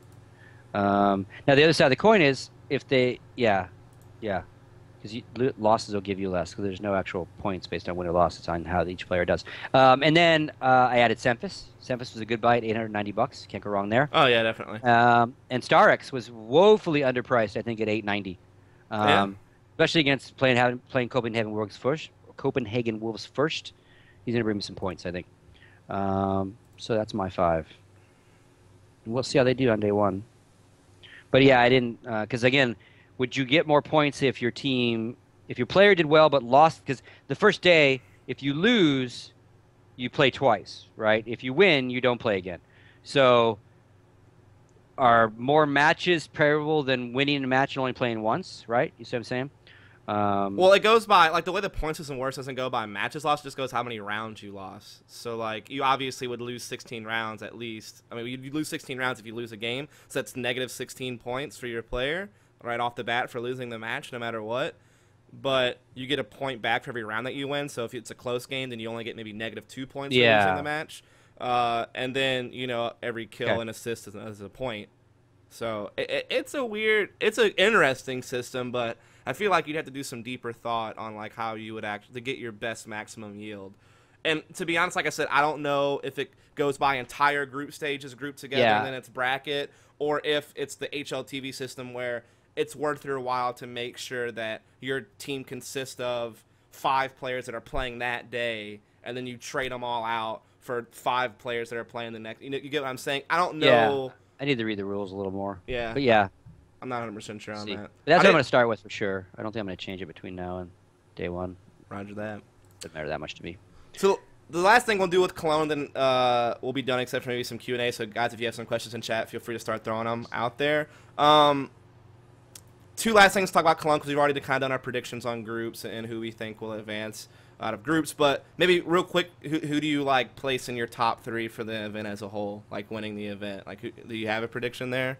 Yeah, and we don't know how the the groups will re-rack, right? So I could be saying things that end up on the Aren't same side even of a possible. Yeah. because they end up on the same side of a bracket. So I think they do a random redraw based on Hmm. first and second out of each group. Blah That's blah blah. true. So it's way I hard. think they do. Like I haven't seen that like A plays Yeah. D or anything like that. So without looking through that logic, um, I think Virtus Pro. I think shit. I think Virtus Pro. I think Dignitas is going to be top four again, and I think Nip. I think that's three. And if I could give a fourth, let me see. And again, not knowing who stacks up, obviously one team could knock somebody else out. Man, it's a toss-up. Like if Fnatic does get out of that group instead of iBuyPower, I think they could have a run. Yeah. And Navi. Right. Navi. Yeah, so Virtus Pro, Navi, Nip, Dignitas, obviously very standard. They're top-ranked teams anyway. That's not really putting much on the risk there. But I think that could be our semis. Again, based on how the Yeah, brackets right. actually We have no idea. I think that's a pretty safe top four to bet. I think, yeah, it's kind of a chicken shit one, sorry. I don't see nah, much upset happening. yeah, I mean, I think that there's a chance that if an NA team gets a matchup against Navi, it seems like for some reason they just know that play style really well and they're good against playing against it. That slow, methodical style that Navi has. It seems like the North American team style, they seem to be able to counter it pretty well. I mean, you saw it at ESEA LAN, even though they didn't have their fifth, so I guess that's discredited, but you saw it at Caseking as well, though who knows how much those two teams are really putting at that event, seeing as Cologne's right around the corner, obviously hiding stuff, things of that nature, so it's hard to draw conclusions off that as well. But, yeah, I mean, here's the thing, is I think that there's a decent chance that both North American teams make it out of group play, but I'm saying that they'll make it top four is really, really hard just to be able to, like, confidently say, based on how consistent Dignitas has been playing, based on how consistent Virtus Pro has been.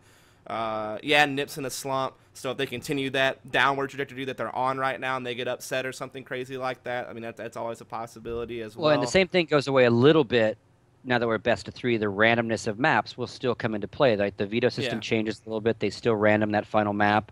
I mean, could we see finals of best of threes on one of these new maps? And then who knows? I mean, like, who knows, man? Like, that's a good transition, actually. So how do you feel about this format with how they're doing vetoes, the maps that they have in here? It's already been hashed out a lot on Reddit. Yeah, and I mean, and all that stuff. my What's quick our answer, final thought? Yeah, quick answer. Is we need more maps. A 7 map pool. Map pool is what we've all been talking about forever, And I joked with Tommy, I'm like, you got your 7 maps, dude. Are you excited?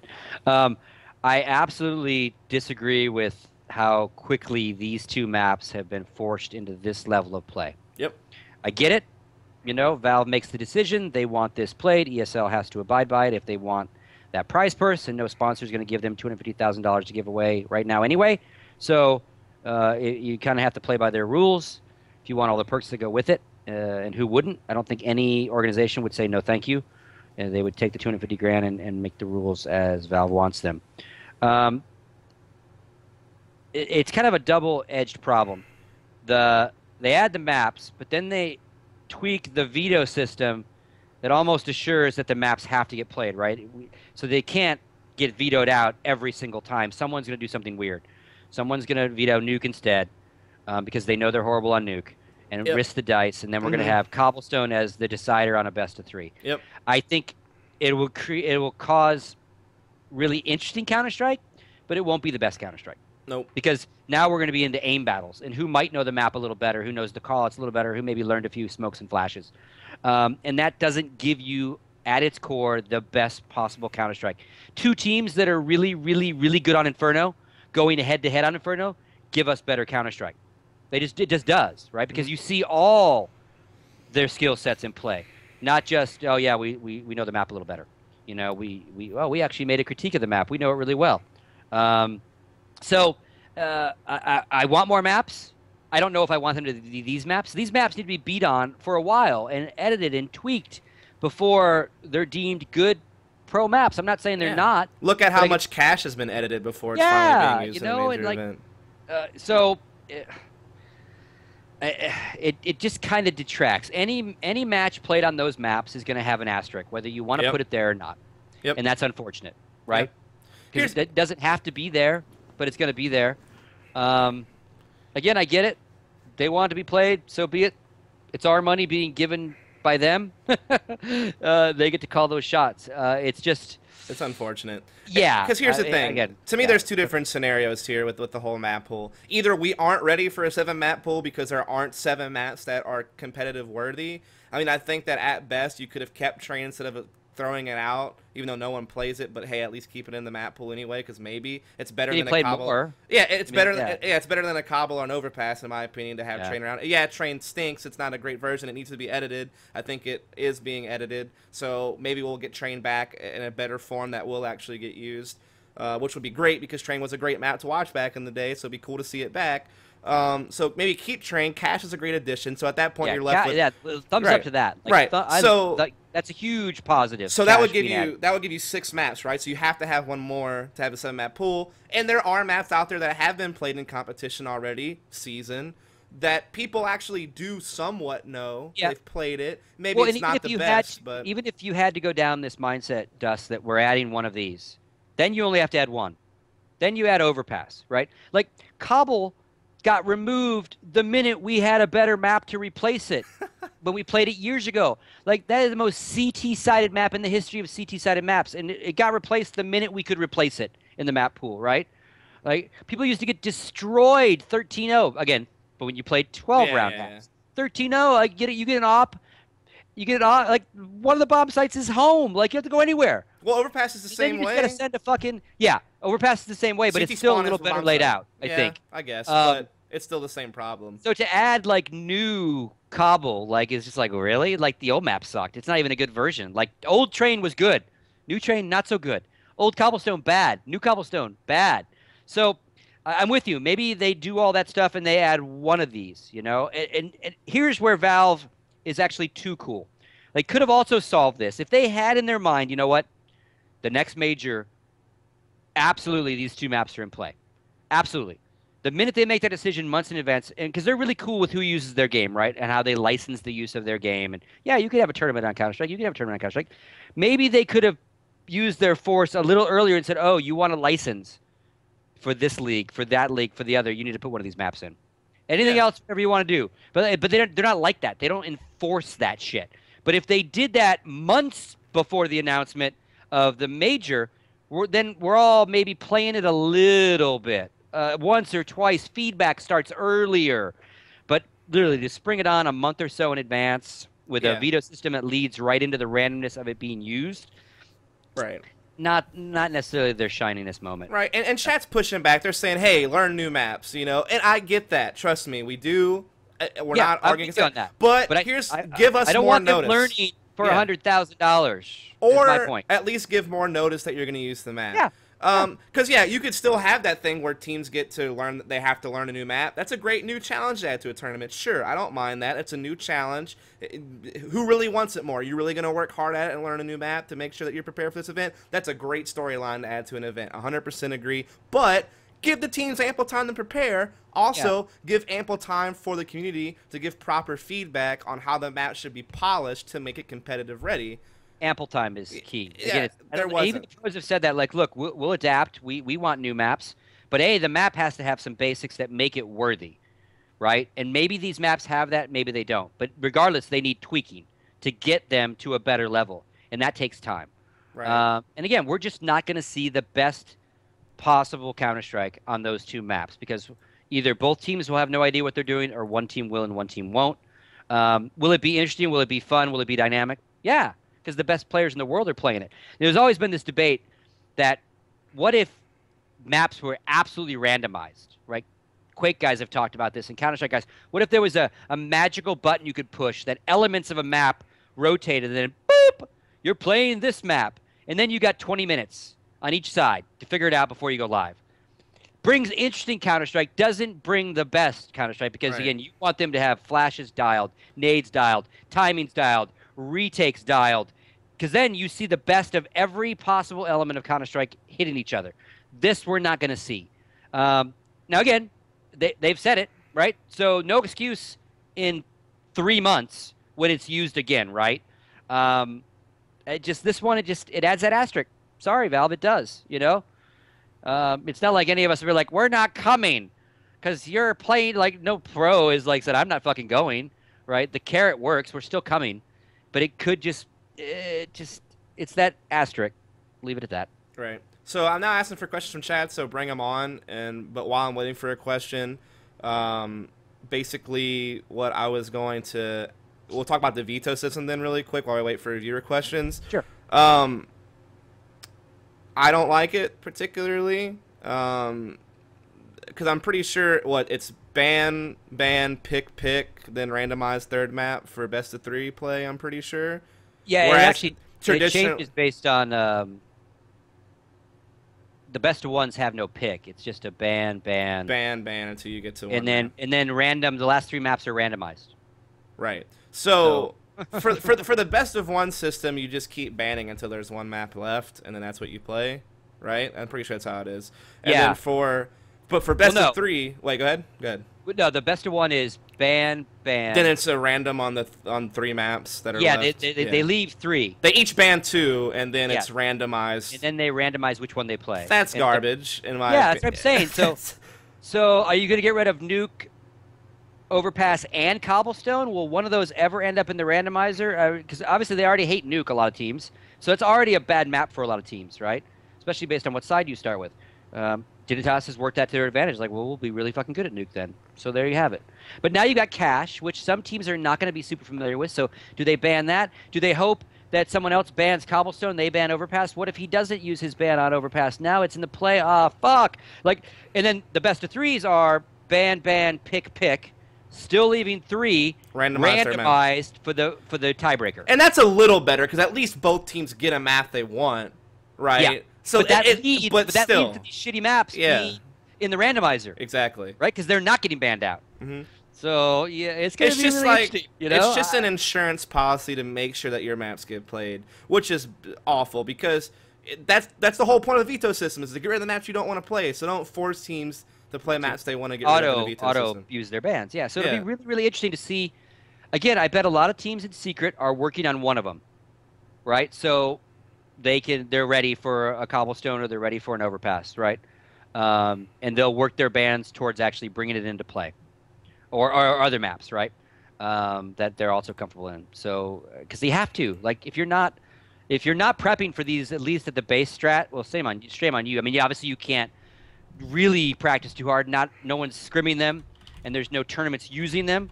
But you had to have gotten at least some of your own shit ready. You know, we'll see. We shall see. And somebody mentioned something about the caster lineup for ESL. I think that's already been kind of discussed. We already talked about how it'd be cool to have Thorn and Lurpus there, but we did talk. I'm excited for the people that are on the list. They're all great casters in their own right. I tweeted last week that we are in serious need of color commentary. I think the play-by-play lineup is awesome for this event. Yeah, I wouldn't change a single play-by-play caster. The scene needs more color casters. That is so very if true. There are issues where your color guys and your head analysts are not there, it doesn't leave such a big vacuum. And again, you can't replace a Duncan as Duncan. And Tommy brings his own agreed shit to it. Other pros can help fill some of those roles. But regardless of all that, even if Tommy was there and Lurpus was standing next to me, if Duncan was standing next to me and Tommy was in his rotation for color, we still need more pure color guys. Not necessarily at this event, but in the scene in general, they're few and far between. Yeah, they're almost non-existent. You know, so you end up with like a dueling play-by-play thing happening on a lot of streams. And again, Henry G would have been a great guy. He was awesome color guy at Gfinity, but he can't work it. Even if they wanted to use him, he can't be there. I think they did want to use him. They couldn't get him. Yeah, I mean, he's already working at Gamescom, so he was unavailable. But again, we just lack that as we need no more play-by-play. If you're an aspiring caster and you know the game of Counter-Strike, start figuring out how to do color. We don't need any more play-by-play guys. We just don't. We need rock-solid color next to rock-solid play-by-play. I'm going to make the switch, Scoots. Maybe you should. Fuck, maybe you should. You're a student of the game. You know, you don't have to be an ex-pro player, but you have to have a mindset and that's what you should be chiming in on, those types of things. So that's you, Dust. All right. Well, so we got some viewer questions, and there's some really good ones, actually, so I'm pumped. So first one comes in, said, do you see iBuyPower's roster change if they do not pass the groups? If so, who will be gone? I really don't think that this event would lead to a roster change. Yeah, probably not. I think that if they flopped another event after this, then maybe. But then again, I by Power apparently likes to make people feel like no one's safe every event they go to. The type of mentality that they have, you never know. Someone might just get flared up and raged, and like Yeah, all of a sudden you do see it. Like maybe emotions get the better of them, and they make a rash decision on I'm quitting, screw this, or hey, you're gone, you're not right.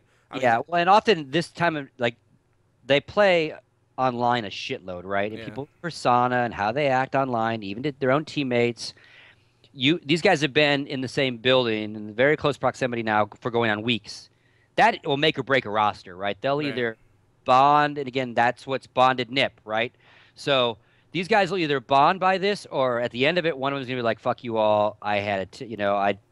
If This is, it goes either way. if I Like, had to obviously, pick, good results lead towards the positive bonding. Bad results mm, lead towards the name blaming. Oh well, at boot camp, you blah blah blah blah blah, and like we'll see. We'll see how they react to their performance. I think the most at risk would be Steel getting kicked or Swag straight up quitting because they didn't want to play with them anymore.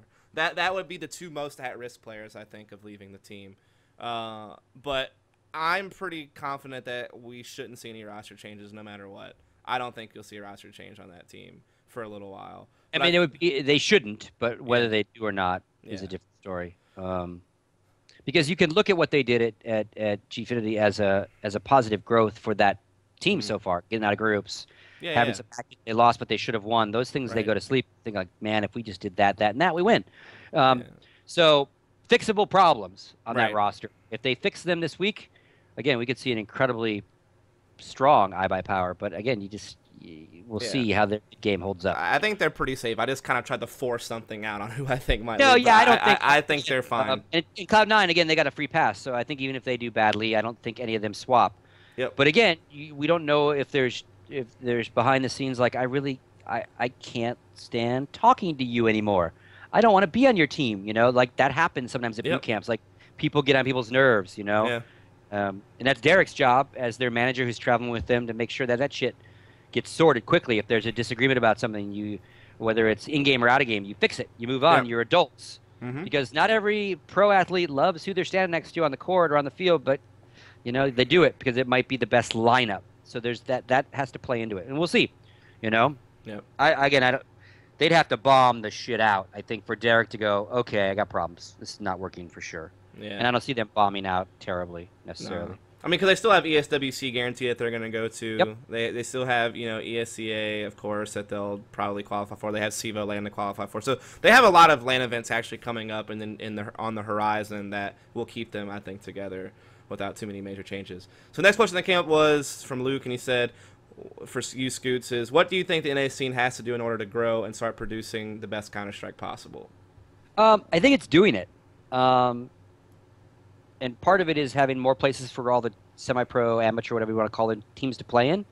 And you've got, Face It is coming over here and doing a lot of stuff that the top teams don't necessarily care about the ladders or some of these weekly cups they might not enter.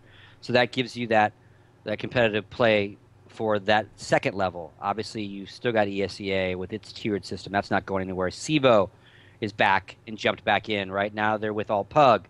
So Iron Gaming is here. I had to pause. I think, again, teams need places to play. And sometimes you want to play against the best in your region. So you want to be able to play against iBuyPower and Complexity, Cloud9. But sometimes you want to kind of play closer to your own rank. And so these other leagues and ladders and areas where you can kind of get your own thing going are absolutely essential.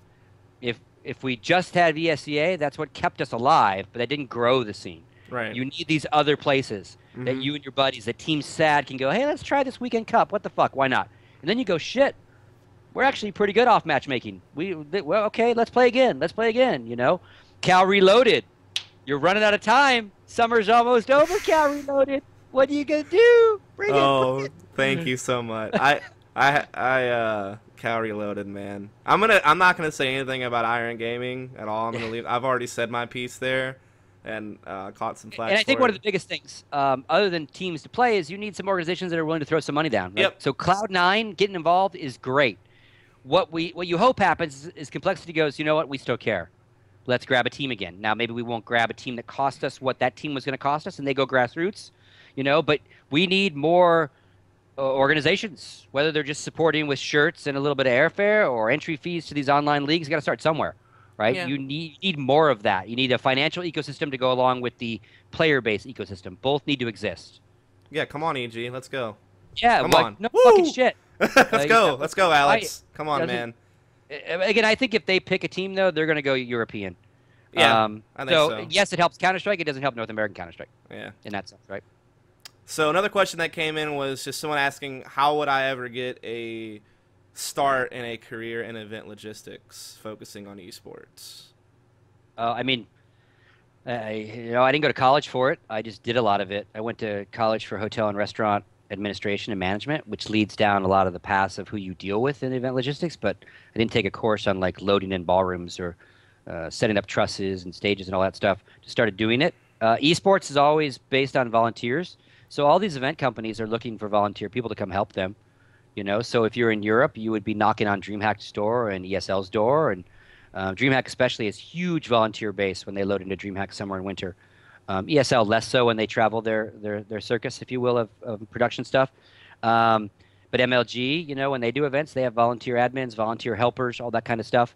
Obviously, a lot of online stuff doesn't necessarily need logistics people. You're not loading into a ballroom or anything. So, yeah, my answer on that is figure out where you kind of fit and start knocking on doors. There you go. So someone asked a question, how long do you think it'll be before we see a major tournament on North American soil, like another 250K major or something even bigger than that? I think in 2015. I think Valve will share the love next year sometime to someone over here. Now, it might be a European partner. It could be a DreamHack. It could be an ESL doing the production of it, right? It could be their event. Well, ESL is in America now, so... Yeah. You and they are doing IEM Toronto, no Counter-Strike there, but they're bringing their IEM show to North America again. So I think 2015, we'll see something on this side. I have no idea who will run it. But it'll be in Seattle I think by wants Valve. to spread that out, and it makes sense because again, every time they throw a major, their user base grows, right? When their user base grows, they make more money because we all care about stickers and drops and all those crazy cool things. So, and they haven't, they've done 3 in Europe now, right? Different parts of Europe, but still all Europe. So, I would think North America has got to be on their ticker somewhere. Yeah. Maybe they're just waiting for ESL or DreamHack to come over here and do a little bit more stuff, and then go, oh shit! I don't think they're waiting for MLG to come knock on their door. No, LG they're gonna do it big in Seattle, Scoots. Yeah, I mean, and they can do it themselves. I mean, could they do their own? There is talk about a Counter-Strike International. We heard a lot of that during the International. Yep. I'm torn on it. I would love an end of the year event with big money. I don't want it to be the only big money event. Oh, yeah, absolutely. Because in some regards, it's kind of thrash Dota 2. Yeah. Because no one gives a shit for 11 months out of the year, and then everyone and their mother, including the real world, cares about the International. Yep. I love major tournaments with a good chunk of prize purse every 3 or 4 months. Yep, this is the best It gives us storylines to talk about, right? Gives you storylines. It dangles the financial carrot and the exposure. Now, if you want to do 4 majors that end with the winners of each major and top 4 or whatever ending up being who goes to that international with maybe an open component, I'm cool with the international final. Yeah, just definitely. don't make it the only carrot. Yep. Because that's the opposite of what we need. Exactly. It's the exact opposite of what we need. But I love the idea of them looking at everything Dota and going, okay, what fits, what doesn't fit. Like this last patch, we now have in-game caster communication over GoTV. So you can be your own camera guy, use your own client to watch the game, but now you can hear those casters. That's cool as shit. Dota's had it for a while. That leads to them maybe buying an event ticket, which leads to prize funding some of these tournaments. So I like a lot of this stuff. If they could do a compendium that helped pay for an international, I'm all for it. Just don't take away my majors. Oh yeah, absolutely. Let the majors still live because we'll still give you money. We'll still open those cases for majors, right? And that's only $1 million all year round, 250 grand 4 times. Because that's all Valve does. Valve doesn't give ESL anything else other than prize purse. They don't give them millions of dollars to operate cameras and set up jibs and rent halls. Yeah. So they're not sponsoring this other than using a cut of our money to give to these guys, right? Yeah. It's not like the International where they're spending millions of dollars on their own production. I'd like them to do that. Please do that. Please hire me to come work a desk. But don't take away the money to ESL and DreamHack and whoever else gets it. I think that's focal to keeping this a viable ecosystem versus a one-off, like, look at us, all these millions of dollars once a year. But in their compendium, I will give them lots of money if they add, we will re-add that VIP mode, that assassination mode. You like how much to get to oil rig, right? Because I'll start paying right now. Add that game type. Make that, you can take that with you, Valve, if you're listening, or I'll see you next week at Gamescom. That was actually a question someone had. Are they going to be at Gamescom? I guess you're confirming they are going to be there. Yeah, they'll be there. I mean, they always go to the majors, so I don't know which guys will be there, but usually at last 2 majors that I've done, like the whole crew is there. Cool. From Vasily the coding guy to Matt who does all the tweeting, you know. Old Matt. There were like 5 of them, guys that I didn't even know worked for the company. I got introduced to. I'm like, oh shit, what do you do? You know, some are more public facing than others, right? So I'm sure they're all traveling, and probably Gamescom being a gaming thing on top of it being where this esport is happening, probably makes more sense that a lot of the Valve guys go. Yeah. So yeah, but oil rig, man, compendium, stretch goal, oil rig. But yeah, I'm 100% with you. I think if I had to pick, I would have picked the consistent 250K tournaments over one big event for sure, but it would be a cool addition. Absolutely. I think that's perfect. Yep. Someone had the question, what do you think about the future of coaching in Counter-Strike? How do you see it playing out? What do you think about it? I think it's fine in the sense of, is it allowable or not allowable? I think it's great. You know, I come from an era where us coaches were more like motivators, right? Like Jason Lake infamously, like, bring me the pistols and kicking chairs, and like you're more of that cheerleader coach than an actual stats strategy coach, right? At least I was. And, you know, I'm sure Lake at halftime wasn't like, you know, you guys, that 3-2 split's really not working. Like, he just, you're not going to talk to people smarter than you about the game, about stuff that doesn't make sense, right? So you stay in your box, which is hype them up, like shake it off, like those kind of things. So a guy like Devil Walk or a Karn or a Heaton or those guys, if they're actually like truly 6-manning it in the sense of, and Titan's got a coach, like watching all 5 screens, maybe taking notes on how pistols went, doing research, and then literally being the 6th guy in game, I think that's amazing, because that will make better Counter-Strike, right? Because now 5 guys can care more about fragging and a little less about the overall strategy, because the other guys in their ear going, you know, and again, I don't know if their coaches are calling strats yet, or if they're just chiming in. But again, I think that elevates gameplay if you've got another set of eyes. Because again, you get in your own rut of what you see in your bomb site, maybe what you're hearing from your teammates, but if one guy is watching all 5, and more importantly, trying to decipher on the fly what the other team is throwing at you and calling against that, I think that makes for great Counter-Strike. You know, put him on a headset. I know Halo's done it for years.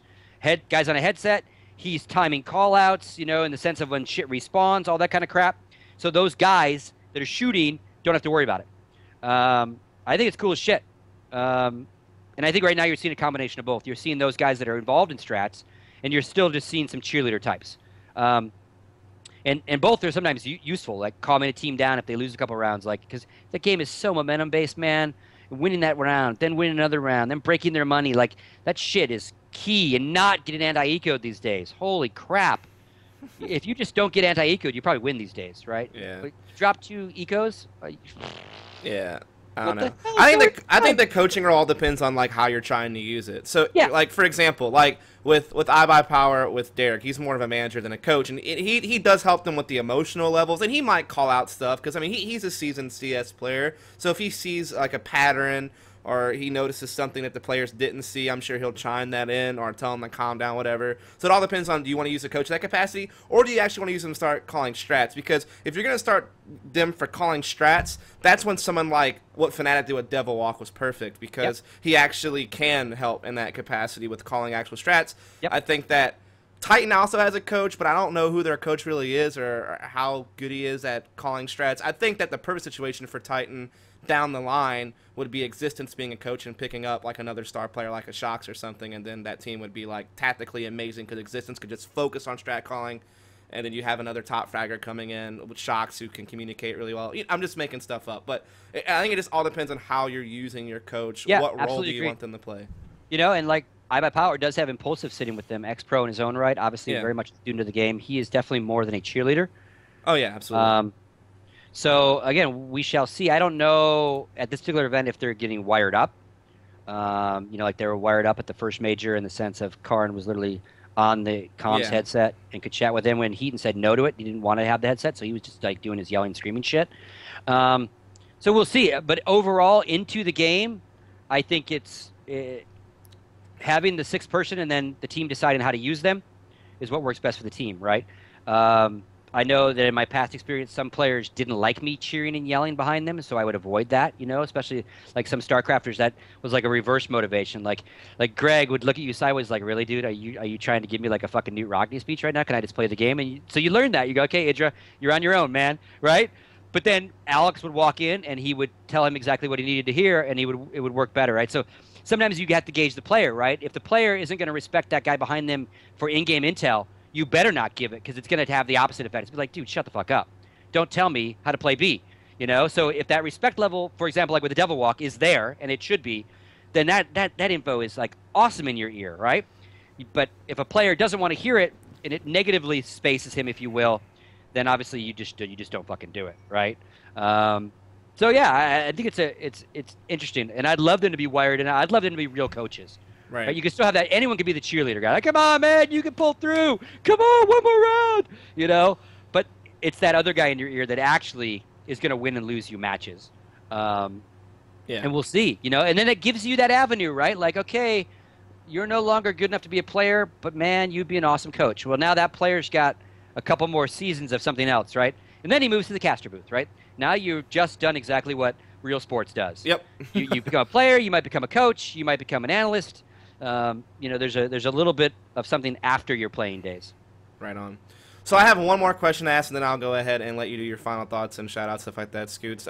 If I didn't ask your question in chat, it's either A, because it was not related at all, or it's because we did answer your question at some point during the show. So rather than being repetitive and redundant, you can check out the VOD. I'm sure your question will get answered because I know there was a couple of questions that we had touched on way earlier in the show. I just didn't want to bring it back up. So check out the VOD. If I didn't catch your question, I'm sure you'll get your answer from the VOD. But the last question that came in that I'll ask is coming in from Juvenile, actually, one of the players from Lunatic Esports, who is currently like ranked number 3 or 4 in North America, depending on how you figure it. He was asking, how much do you follow the NA scene outside of iBuyPower and Cloud9? Basically, is what he was kind of asking. Not enough. I'll be honest. Like, my plate is really full with a lot of this is higher level, a negative word to say. Like, my bandwidth is limited, so when I watch the biggest, best teams that I can.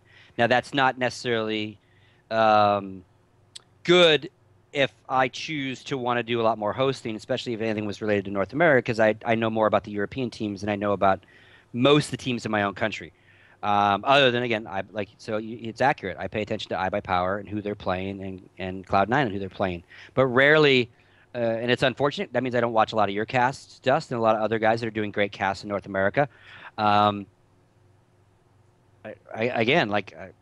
don't watch enough of it. I don't watch enough of anyone playing it, and I watch a shitload. And not that we're oversaturated, but by the time usually it gets to North American Counter-Strike matches at night, I'm either streaming myself or I've been on the computer all day watching European streamers. Excuse, yeah, because I know we have good players that I don't know anything about on our side of the pond, right, that need that shot. And more people should be watching them, not just me, right? I'm that stereotypical guy like, no, man, I watch Nip all day. Am I going to watch Area 51 or Juvenile's team or whoever, right? But that's good Counter-Strike too, and that's my own bad, right? Obviously, you watch a lot of it. You'd be stupid not to because you cast a lot of it. Yeah. So that is a negative about me. I don't watch enough of my own country's Counter-Strike other than the top teams playing, right? Yeah. I'm sorry, Juvenile. It's all good. But I watch Hiko's clown games, and that gives me all the best. Like TM's the best North American player no one's ever heard of, right? So I watch TM. No. And Spangler and. All right, that was just a troll. TM's actually a pretty solid player. He's definitely up and coming. So's Desi for that Exertus squad. That should be a good lineup. Anyway, that's a whole other topic. But Scoots, do you have any last comments, shout-outs, thoughts before we let you go for the day? It's been a 2-hour episode. We definitely had a nice one here. So Got anything Uh, for me? I mean, thanks for having me on. I could talk about Counter-Strike and esports all day long, so I appreciate you having me on. Um, Long time coming. We talked about it for a while, so it finally worked out that my schedule fit. Really excited for Counter-Strike as a game. It's not everything that we all wanted it to replace. I think a lot of us have, over the last couple of years, kind of slowly let go of 1.6 and put it in the memory box where it belongs, in the sense of it's not coming back. We're not the game is not going to be the prevalent platform of this of, of Counter Strike. So I think if you can accept some of the changes to Counter Strike, flaws and all, she's a pretty sweet date as well. And if nothing else, they do constantly patch and tweak and edit far more than the game was ever patched before. Not always good, don't get me wrong. Obviously, some of the patches and things they do are very cosmetic and have nothing to do with gameplay issues. And there are gameplay issues that are still issues that need to be addressed. But again, I would never have guessed, like I said at the beginning of this show, that my game would come back, right? I said goodbye to it when StarCraft 2 hit, and we had to cut our team, and you saw the number of tournaments go away, and finally IEM says no more to Counter-Strike, and I just didn't expect, oh yeah, we're going to get another Source sequel, or no one knew. And even when it came out, all of us weren't that like, oh shit, this is awesome. It was like, oh, okay, well, kind of feels like Source. All right, let's see, cool guns, you know. And I don't think any one of us thought that we'd have majors and $250,000 tournaments, let alone we're going into our third one. Definitely. And again, it's getting better and better and better and better and better. Is Valve still making some silly decisions that the hardcore doesn't like? Yep. Is matchmaking still like a question in who's going to get the most random draw? Yep. But again, I think overarchingly, it's really a positive, cool thing that Counter-Strike has a new game. And it's ascending to the top of the esports food chain again, which is very, very cool, right? It'd be one thing if the game came out and we loved it, but no one else cared about it, right? And it sat in its own little box like Quake. But obviously, it's an incredibly popular game to play on a casual level, which you need, right? So I'm like a pig in shit, to use that phrase, right? It's just great to see this game back, and I'm able to do a little bit of work in it and do some hosting stuff. It's nice to see a PC FPS back on the top, and it's this one. Because again, a lot of people have tried Shoot Mania, Titanfall, all the Call of Duties on PC, Battlefields, and it's nice to see ours just again float back up. Not perfect, lots not perfect compared to 1.6, but it's a replacement. It's a second wife that I'm happily marrying. That's probably a great figure of speech there to kind of sum it up, I think.